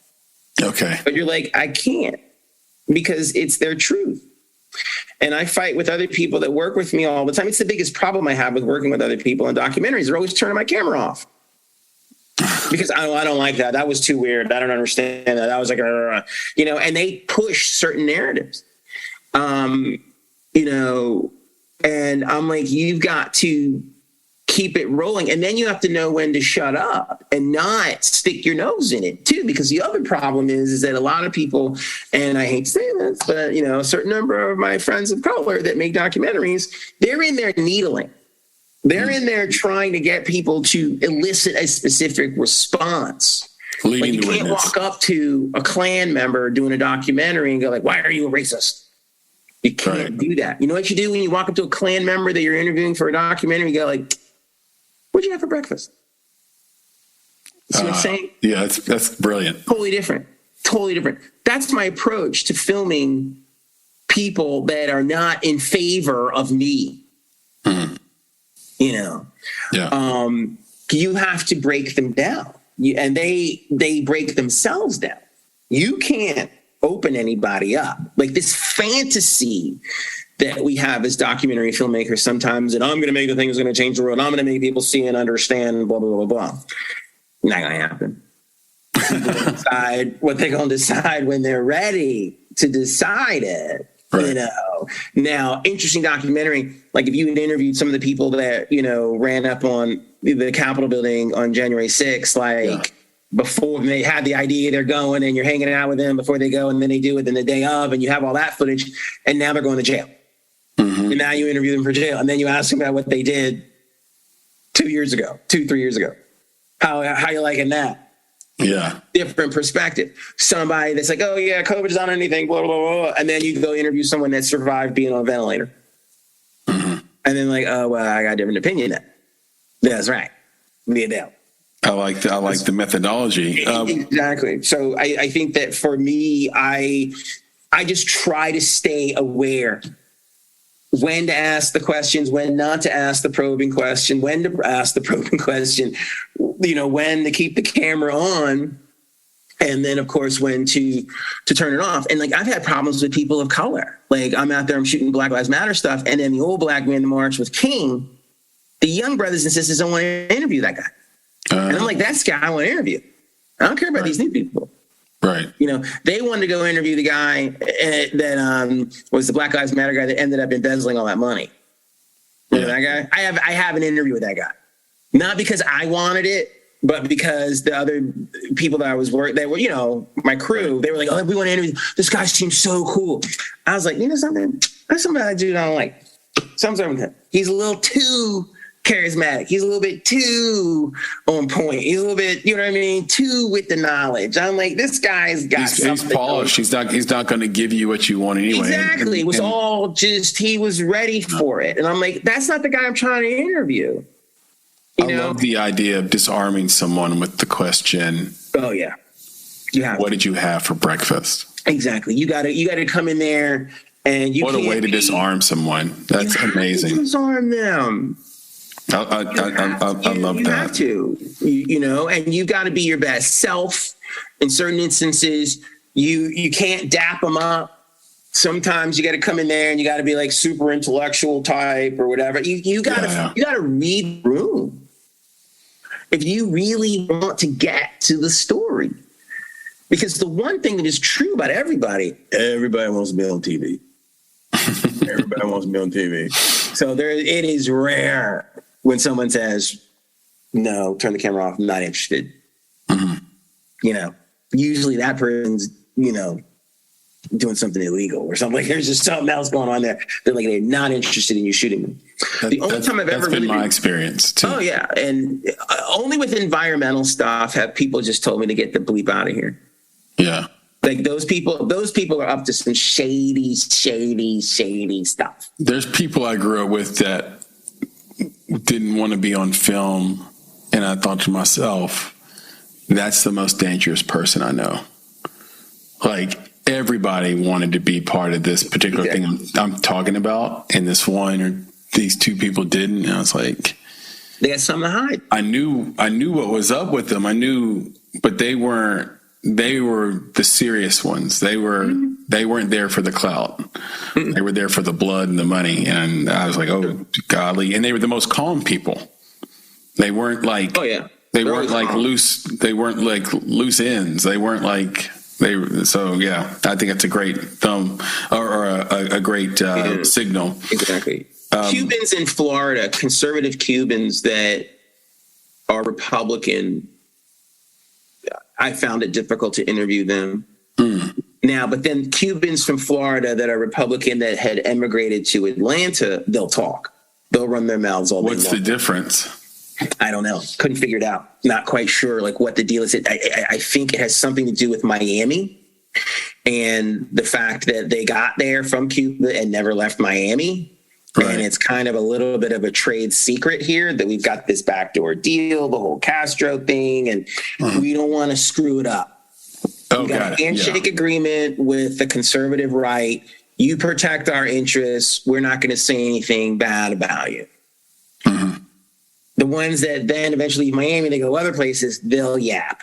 Yeah, they're not next to the ocean anymore. They don't, and that might have something to do with it because Miami's really nice. That's right. So, you know what I mean? Like, they don't want to screw it up. Yeah, that's right. So, like I said, there's other agendas that are always behind these behaviors as to why people do things. And sometimes it's literally because they like living where they live. You know, I'm sure people that live on the French Riviera. Or just access to being taken back is easier. I think it's, if you move from Miami to Kansas, it's a little bit harder to deport you. True. But it's true. Yeah, there's that. You're harder to find. You can get deeper into the system. No, and I'm sure that might have something to do with it as well. But, to your point, like everybody's got these weird agendas, and sometimes you're able to unearth those agendas, and other times you're never, ever, ever, ever going to find out the truth about it, and you might as well just leave them alone. It's not gonna happen. It's like when people no one's made a documentary about factions of organized crime. It's not gonna happen. It's just like people are always in Georgia. It's like, let's make a documentary about, the sex trafficking industry, and like 45,000 young women are moved around every year. You ain't making that documentary. It's not happening. You can make it, but the information you get might not be novel. It's going to be skewed, and you might not make it. Right. You know what I mean? There are a few like crime documentaries, but it's all found footage. It's like a found footage doc, or like clippings and library posts. It's a totally different deal. But it's very difficult to get like a whole doc on an organized crime family, and you're getting first person accounts in modern time. That's really, really difficult to do. In terms of just making documentary and making film, what is your approach to financing? Is there a tip or a trick you can share with the listeners of this podcast, this audience, this global audience, I should say, about the many ways and best ways to fund a film? The funding a film boils down to currency, obviously. Now, you have to define what currency is. Now, currency is many things on many different levels. Currency is influence. Currency is also talent and ability and expertise and technical prowess as well. Currency is also access. And of course, currency is good old-fashioned currency. It's money. Right. And those are moving paradigms within the constellation of you trying to make a documentary. And trying to make a documentary is like trying to travel across the solar system. It's not specific. Making a movie is like going from one planet to another. We're going to Jupiter. That's making a movie. We're kind of just getting out there in space, and we're not sure if we're going to land on Jupiter or we're going to end up on Saturn or Pluto. That's a documentary. Yeah. And you have to be prepared for that and have the wherewithal and the bandwidth to be able to pull that off. And one of the big mistakes that a lot of documentary filmmakers make is that they have an idea, but that's it. Some of them have an idea and they have money, and that's it. And they screw that up, or they don't have the physical talent. They don't have the vision, or they don't have the technical talent. They don't have the access or the hookups or whatever. There's so many people that are like, I want to make this. I've had so many people say, I want to make documentaries about strip clubs in Atlanta. And then they go in there and they get the ass beat in the parking lot trying to get into a strip club. I'm like, you have no access. You didn't think about that when they broke the camera over your head. Said, get out of here. Doesn't work that way. You have to have access to things, and credibility can do it if you've done documentaries before and you're award winning. I mean, Ken Burns can walk into any situation. Yeah. As soon as whatever he wants to make, right? Whatever he wants to do. Errol Morris can do that, So Michael Moore had, he had his moment, a hot minute. He could just kind of do whatever he wanted to do. But even with Michael Moore, once he started really pissing people off, he lost the access. People are like, I'm not letting Michael Moore in here because he's an asshole.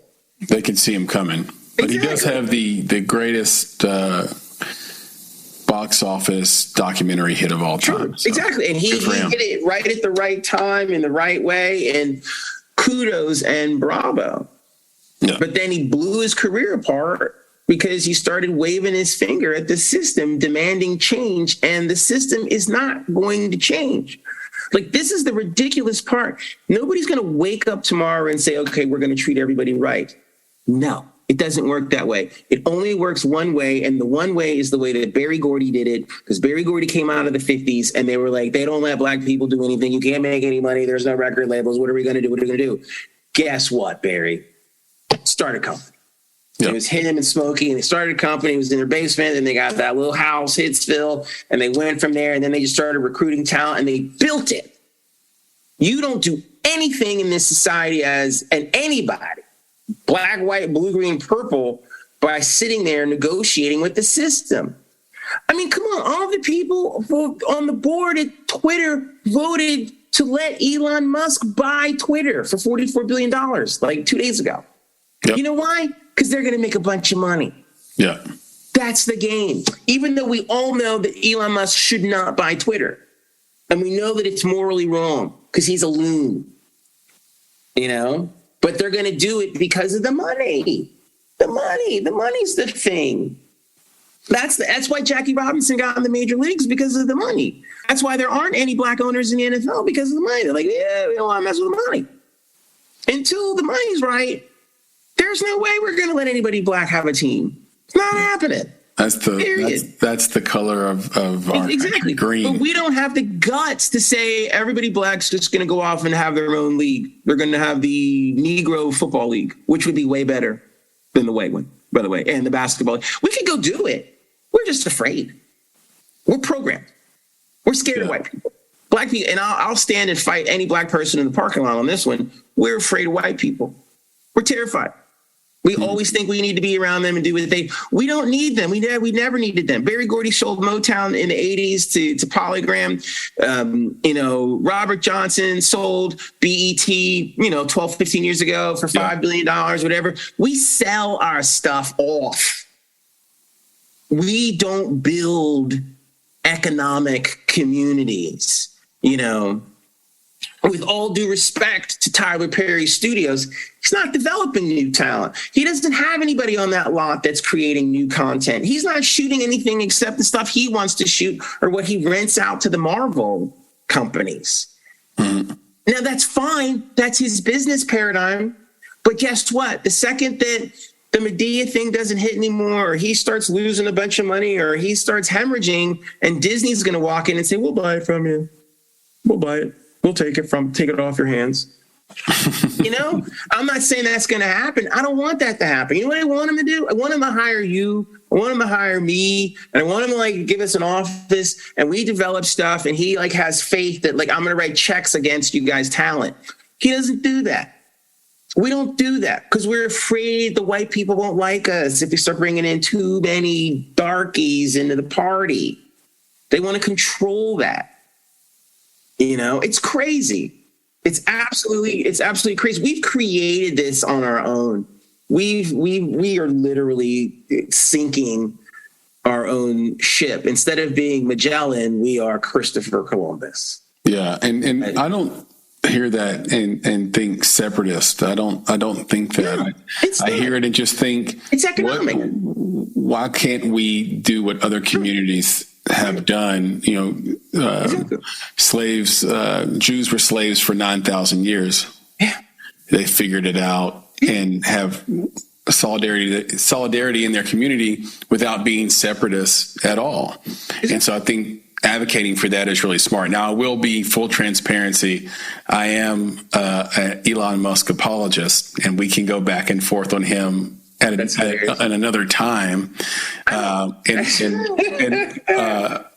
don't think that he should buy Twitter. That's where I agree with you. That's what I'm mad about. I agree with you on that. I think he should go to space. I just don't think he should buy Twitter. You know, it's an overreach, right? And I would say the only counter to that is that the people that run Twitter, to your point, have been grifting, for a decade at least. Easily, meaning, they're exposed now. Meaning security issues. Meaning half up to, well, let's say up to 20-30% of their user base being bots. That's actual theft. They need to offload this because of the lawsuits that could come if they don't. That basically just means that they lost in court, that it was proven that more than 5% of their user base were bots. So could you imagine if you're Coca-Cola Corporation and you've poured multiples of millions of dollars into advertising in Twitter, only to find out you were advertising to fake people? I mean, that's a massive lawsuit. Now multiply that times everybody who's ever spent any dollars, including myself, on ads on Twitter. And now you feel ripped off. And that's why I think they have to unload it. Curious, what is and how did you forge your relationship with PBS? I mean, it's a relationship that's evolved over time, and then it was accelerated due to circumstances. And some of those circumstances literally outside of my control. One, it was a pandemic and they needed somebody. And two, I literally ran into the woman that runs the Nashville public television station at the Nashville Film Festival. But you put yourself into those spaces. Now, I had a relationship with PBS in the past through some other projects that I had worked on. Right. And I've been a big fan of PBS for a long time, so I'm predisposed for it. So when the opportunities presented itself, I didn't run from it. I like PBS, unlike a certain number of filmmakers who are like, PBS is too corny for me. It's not for me. I see PBS as a important, an objective channel at the very least. Completely, exactly. So that was a part of it as well. My respect for PBS is what got me to or near PBS, and then my ability to go out and execute for PBS is what's kind of gotten me over the top. And now I've got relationships with PBS that have leaked over into the BBC. And I thought I was making that leap with the Little Richard project, but that one kind of fell through. And as much as I drag those guys because I think they made a massive mistake in not hiring me, I just emailed them something the other day that I'm working on about Alfred Hitchcock. And I'm like, you might be interested in this. What do you think? So I saw that sizzle. Exactly. So cool. I dance with the devil. Like, I'm in it to win it. Like, it's all business. Like, it's not like personal. Right. I can resent you and still work with you.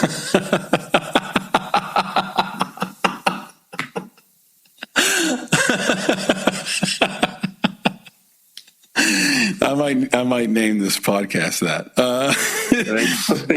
So were you nominated? Tell us about the Emmy process. Were you nominated for an Emmy, or did you have to advocate for yourself to get the Emmy? How does it work? It's a little bit of both. You got to get on their radar, for one. PBS is always interested in that kind of thing. PBS obviously is an organization that has won a gazillion Emmys.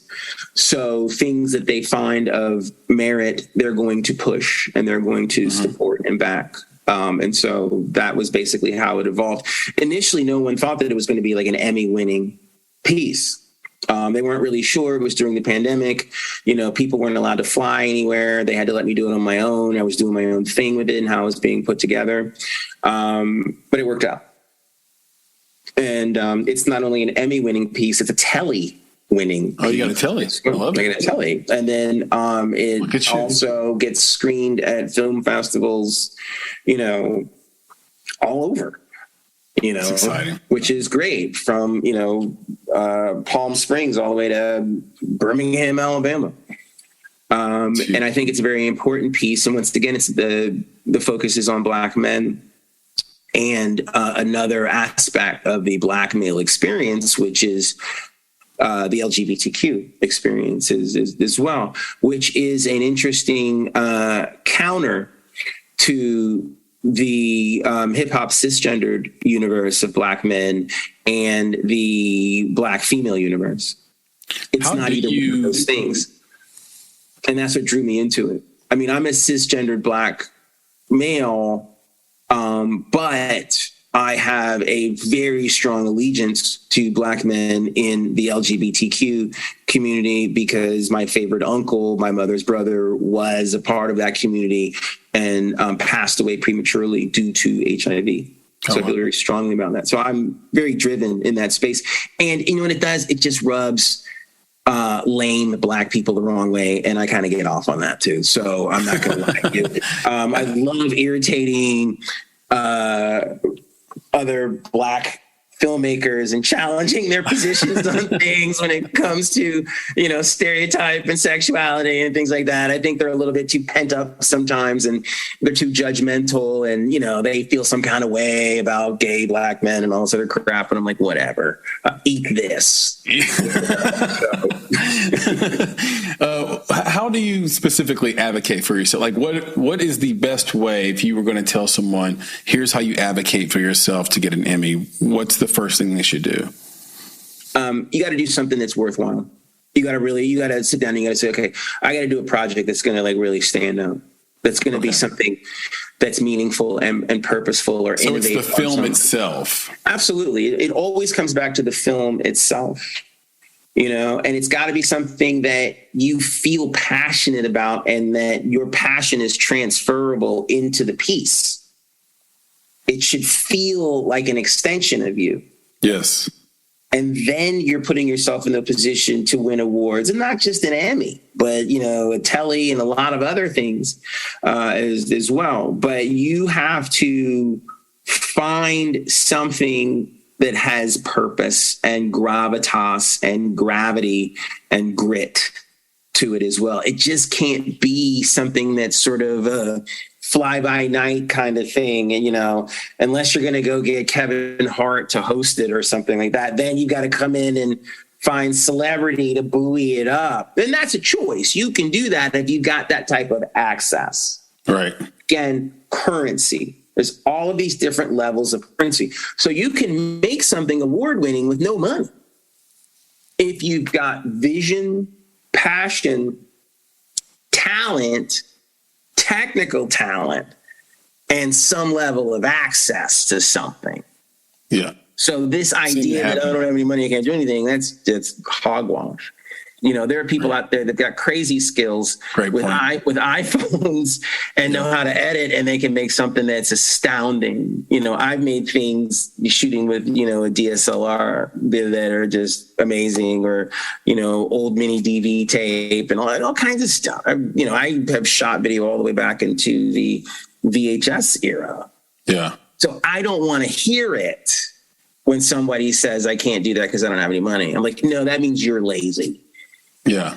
Or you like that ingenuity, creativity to sort of take what you have and make something. And make something out of it, because that's how our people got here. Like, the survivability of, who we are as people. There are probably a lot of things that are very similar between your mother and my mother as far as how they survive and the values that they put inside of us too, as far as, belief systems, hard work, a sense of fair play, the spirit of team and community and stuff like that. They both were in healthcare for sure. I think Gloria and Gwen would have been good friends. I agree with you. And those are the kinds of things that you really want to focus on at times. Absolutely. I'm going to run you through some of our bonsai questions. Okay. So take a little quick pivot here. Sure. The questions we love to ask. What are the 2 best pieces of advice you've received so far in your career, and who did they come from?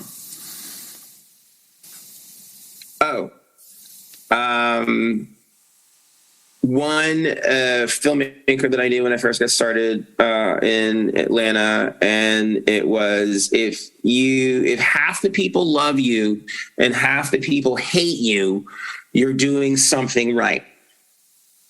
Because if everybody loves you or everybody hates you, you need to reevaluate what you're doing, and you might want to consider changing your job description.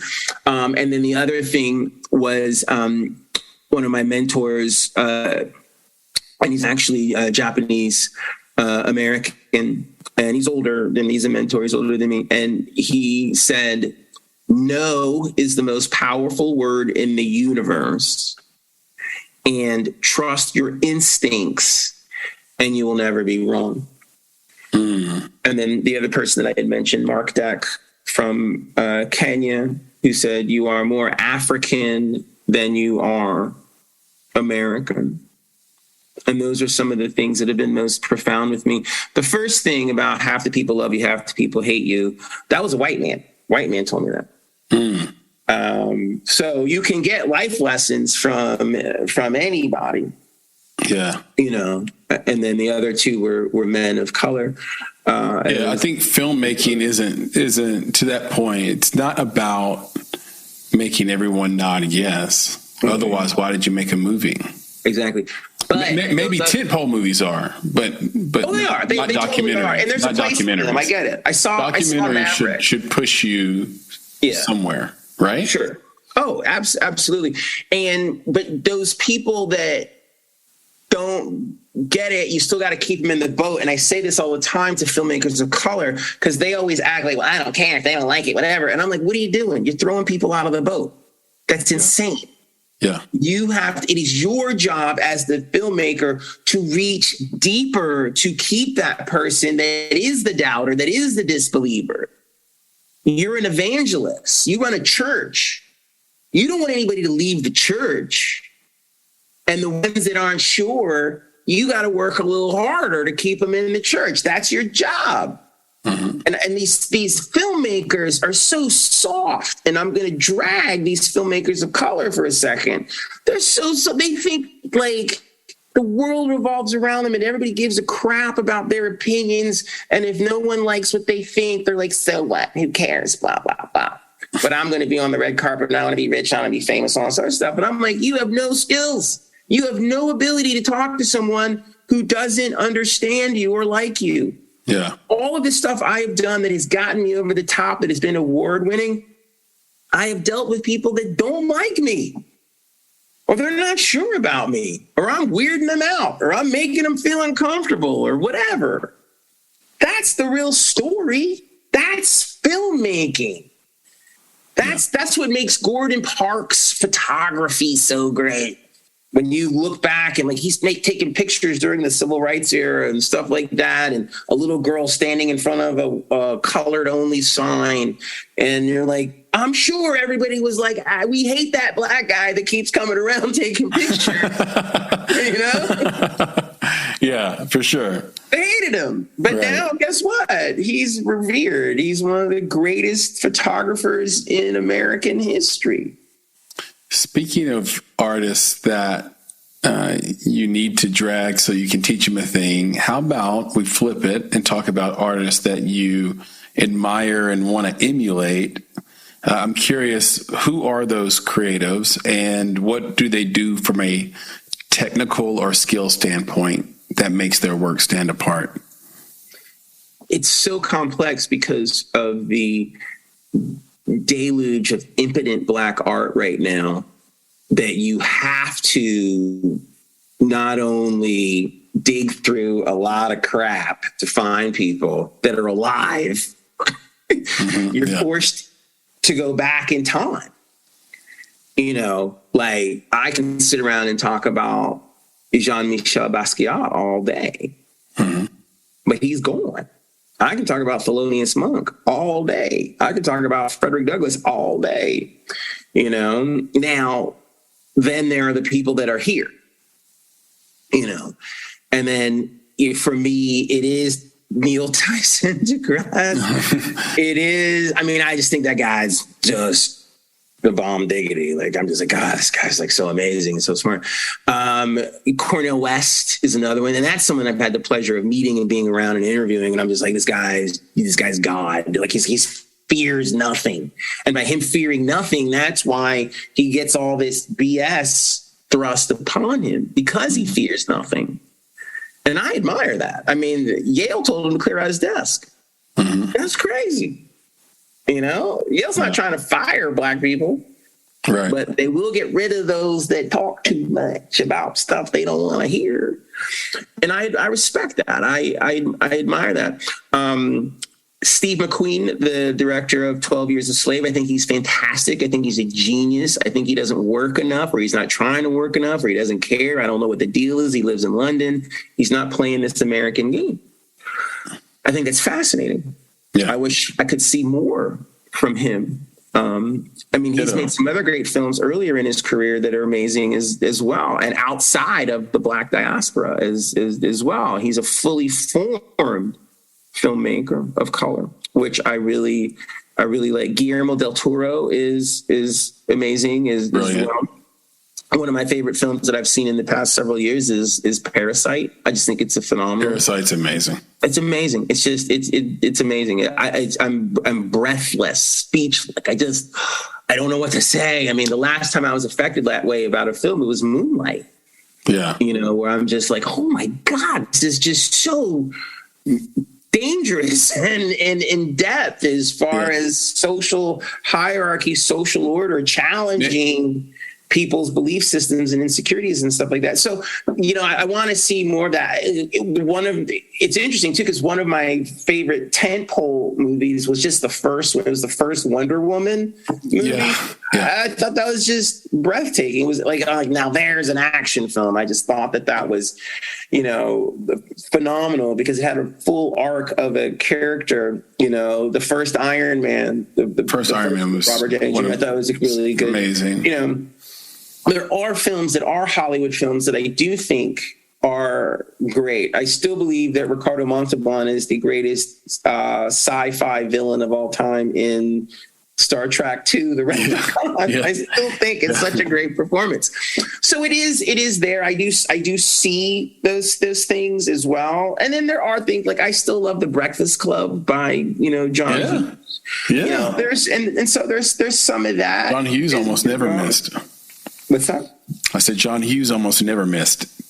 Yeah, it was an incredible run that he just really understood his space. And I just wish there were more filmmakers of color that would understand their space. Right. I think sometimes they try to do too much with their films and say too much, and you got to bring it in, you got to bring it down, and pick a lane and go with it and make a great film so you can live another day to make another film. They're trying to encapsulate their entire career in one film. Yeah, and a lot of times there's a lot of yes manning going on. Oh yeah, that's what I've noticed is that it reminds me of when I was a teenager and I wanted my first car to be a Cadillac, and my father said to me, "But you didn't earn a Cadillac." Mm-hmm. And I noticed a lot of Black filmmakers that want the red carpet, want the celebrity, want the prestige and status, but they haven't made a film worthy of that. And I think we have to get out of our way on that. And Nick and I we were presented a screenplay by a really good writer named Chad McLaren, who wrote a story before Parasite came out. Mm. And it was, I've mentioned this before, it basically was Parasite. Mm. And then Parasite comes out and you're like, oh my God. Now, I think to their credit, that team still made that movie and it's in post right now because they took a different take. And sure. That was the difference. I mean, the only reason I bring that up is that what made Parasite so great is that it could have been a horror film in the way we know horror films, but it took a social angle, which elevated it to movie of the year status. Whereas the screenplay we were given went straight down the horror route. Mm-hmm. Based on trying to meet some budgetary limitation and some idea of indie film. And sometimes you're just too smart for your own good because there was a lot of different ways to play that. And, but they're good filmmakers. And I think that when it does come out of post, it's going to be great. I can't wait to see what they do with it. But I know it had to be a gut punch to see basically the movie you've written come out and win movie of the year. Oh, yeah. That's gotta be an unreal feeling. Mm-hmm. Frederick, if I gave you 1 month to teach a new filmmaker how to shoot and produce a documentary, what would be the first 3 things you teach them? Research. All right. Off the top. Say, I'm not even going to tell you the other 2 things until you go out and you do research. Okay. I'm not even going to tell you. It would be like me being an old Asian man in Kung Fu, and the filmmaker comes to me and asks me questions and I'm answering with riddles and all this other stuff. Yeah. And I would say, you must go do research for your idea. What is your idea? Well, my idea is I want to tell a story about, I don't know, butterflies. That's the documentary. Well, now go research. And I'm like, well, that's it. Aren't you going to tell me the other 2 things? Go research. Come back. And once you have researched butterflies, you will tell me all about butterflies. And then I will tell you the second thing that you need to do. And that second thing would be learn filmmaking. What do you mean? I can go hire? No. Learn filmmaking. Go make mistakes. Go out and shoot with your camera. I don't care if it's an iPhone. I don't care what you're doing. Go make stuff. Just go shoot. Shoot anything. I don't care. I don't care. Just shoot anything and make mistakes and know what it means to be defeated in order to understand and appreciate the win. Because without that, you'll never make a good documentary. You'll never be any good at it because you'll never know what to shoot. You'll never know what to focus on. You'll never know how to tackle a scene or a setup or whatever. And, what are you going to do? You're going to wait around. You're going to hire someone else to figure that out for you. And sadly, many of them do. Right. And they don't have careers that are very long and very lasting. And then the third thing, it would be, what does this have to do with the rest of the world? And then they would say, but you mean, but I love butterflies. No, not you. What do butterflies have to do in relationship to the rest of the world? Take you out of it. If you can't take you out of it and it's still a significant story, it's the wrong story. Because if it's all about you, you ain't making a story. You just talking. That's a great point for those kids listening at home, and for those even experienced filmmakers listening at home. The Frederick list is: number 1, research. Don't even ask for number 2 and 3 until you've done your research. Number 2 is learn filmmaking. Don't hire somebody. Go out, shoot anything, figure out how to keep things in focus, what you want to shoot, and how to do a setup. Maybe some books would be helpful there versus hiring someone, and then or YouTube courses or anything. And number 3 is, what does this have to do with the rest of the world? If you cannot, basically the journalistic code, never write yourself into a story. That's what Fr3deR1ck is saying. This story needs to be about the audience watching and their emotions, not about how you feel. Fr3deR1ck? Yes, sir. This has been an amazing use of my time. I knew it would be. I knew it would be. I've enjoyed this conversation immensely. I cannot tell you how much I've enjoyed it. This is great. I learned a ton. I did too. Oh, here we are together, learning from one another. Learning together. Exactly. You're a great podcast journalist person as well. This has been a pleasure. This was seamless and effortless as well, which I really appreciate. I agree with all those descriptions. And I have one more thing or two to learn from you. One of those is, where can we all find you on social media, on the internet, and maybe even see some or all of your work?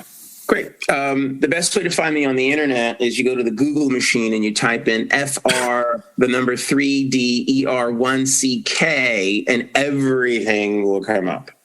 That's the cheat.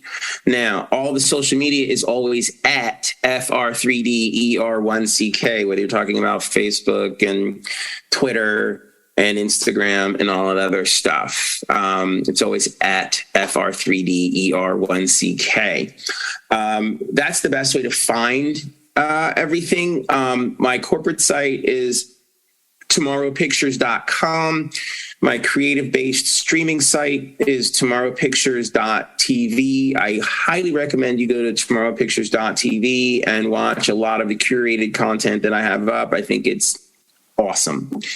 You can go to Amazon and watch Counter History's Rock Hill. That is right now on Amazon. I would say go watch it. I think that you'll really enjoy it. And you can go watch my Emmy award-winning piece, If Cities Could Dance, the Atlanta episode, on the Roku app. Within the PBS platform on the Roku app. You go on Roku, you go in the search engine, you type in PBS, and then when you get into PBS, they have another search engine, and you type in If Cities Could Dance. And within that, you start looking through the episodes, and you come to the Atlanta episode, and you will see my Emmy award-winning piece. Called about Jay setting, right? Yes, sir. Yeah. I saw that. It was great. Yeah. Congratulations on that. Thank you. I want to do more with it and expand it as well. So it's one of those things that's on a short list of, creating some time and some capital to be able to go get it done. Yeah, it was fun. It was fun. It was fun to watch. And look, we'll end on this because I think it's the right thing for a filmmaking podcast, especially an indie film podcast, and for a bunch of us indie filmmakers listening, obviously. Can you tell us the Driving Miss Daisy story? That's a great story.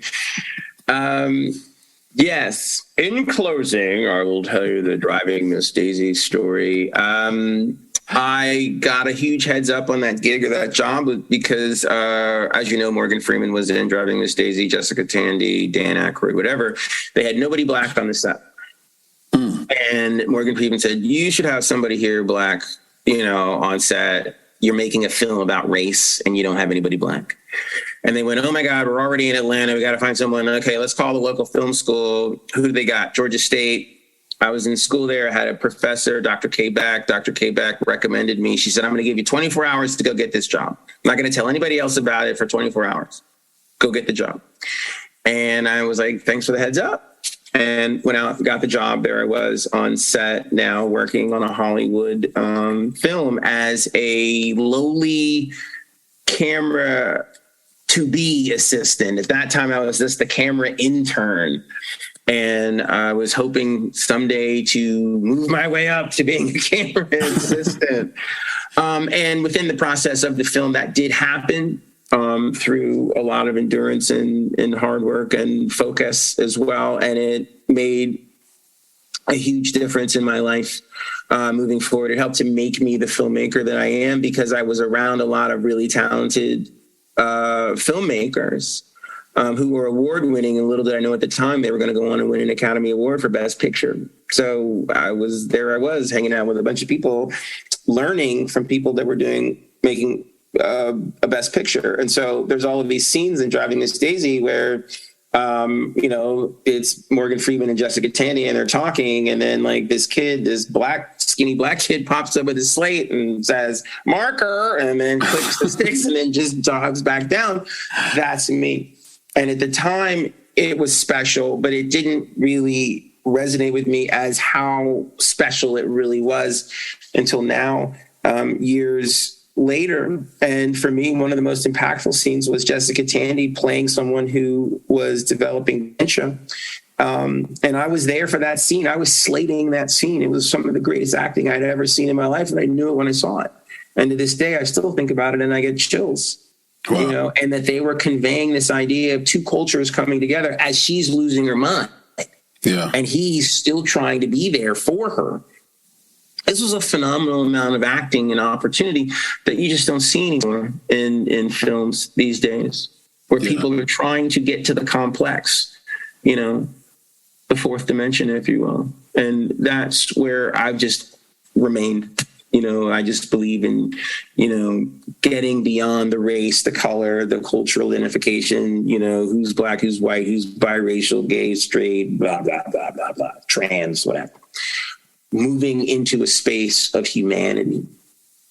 I just love, films that are about the humanity of our species.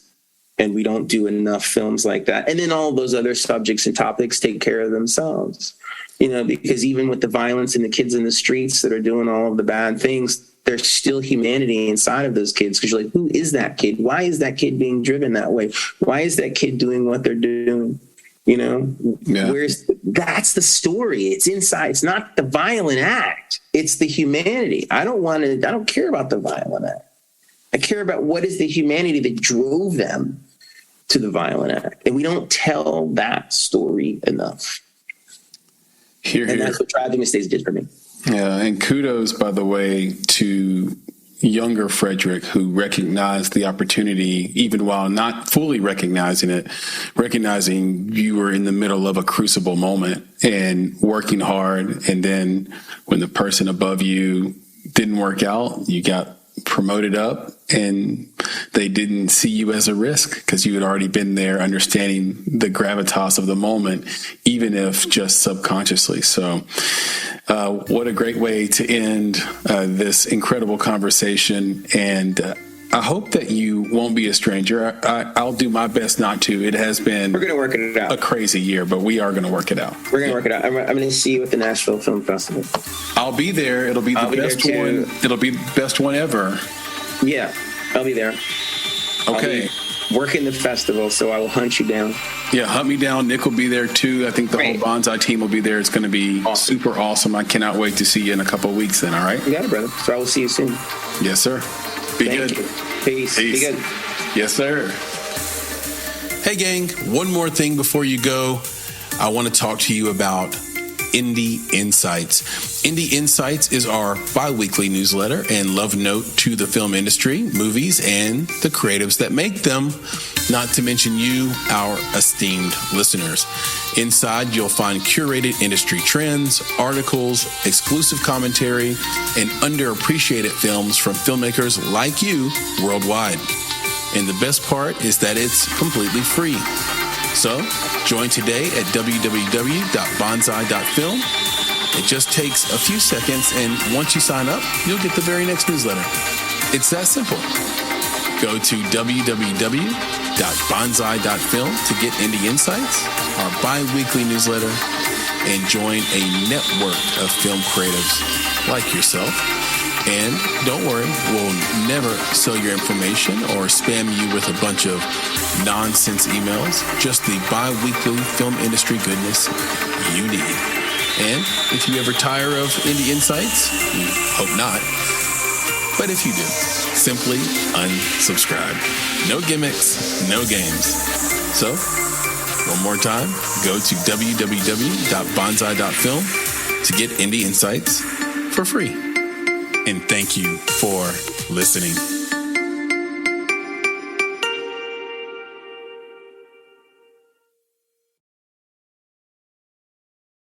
What's the difference between DIY and doing it yourself?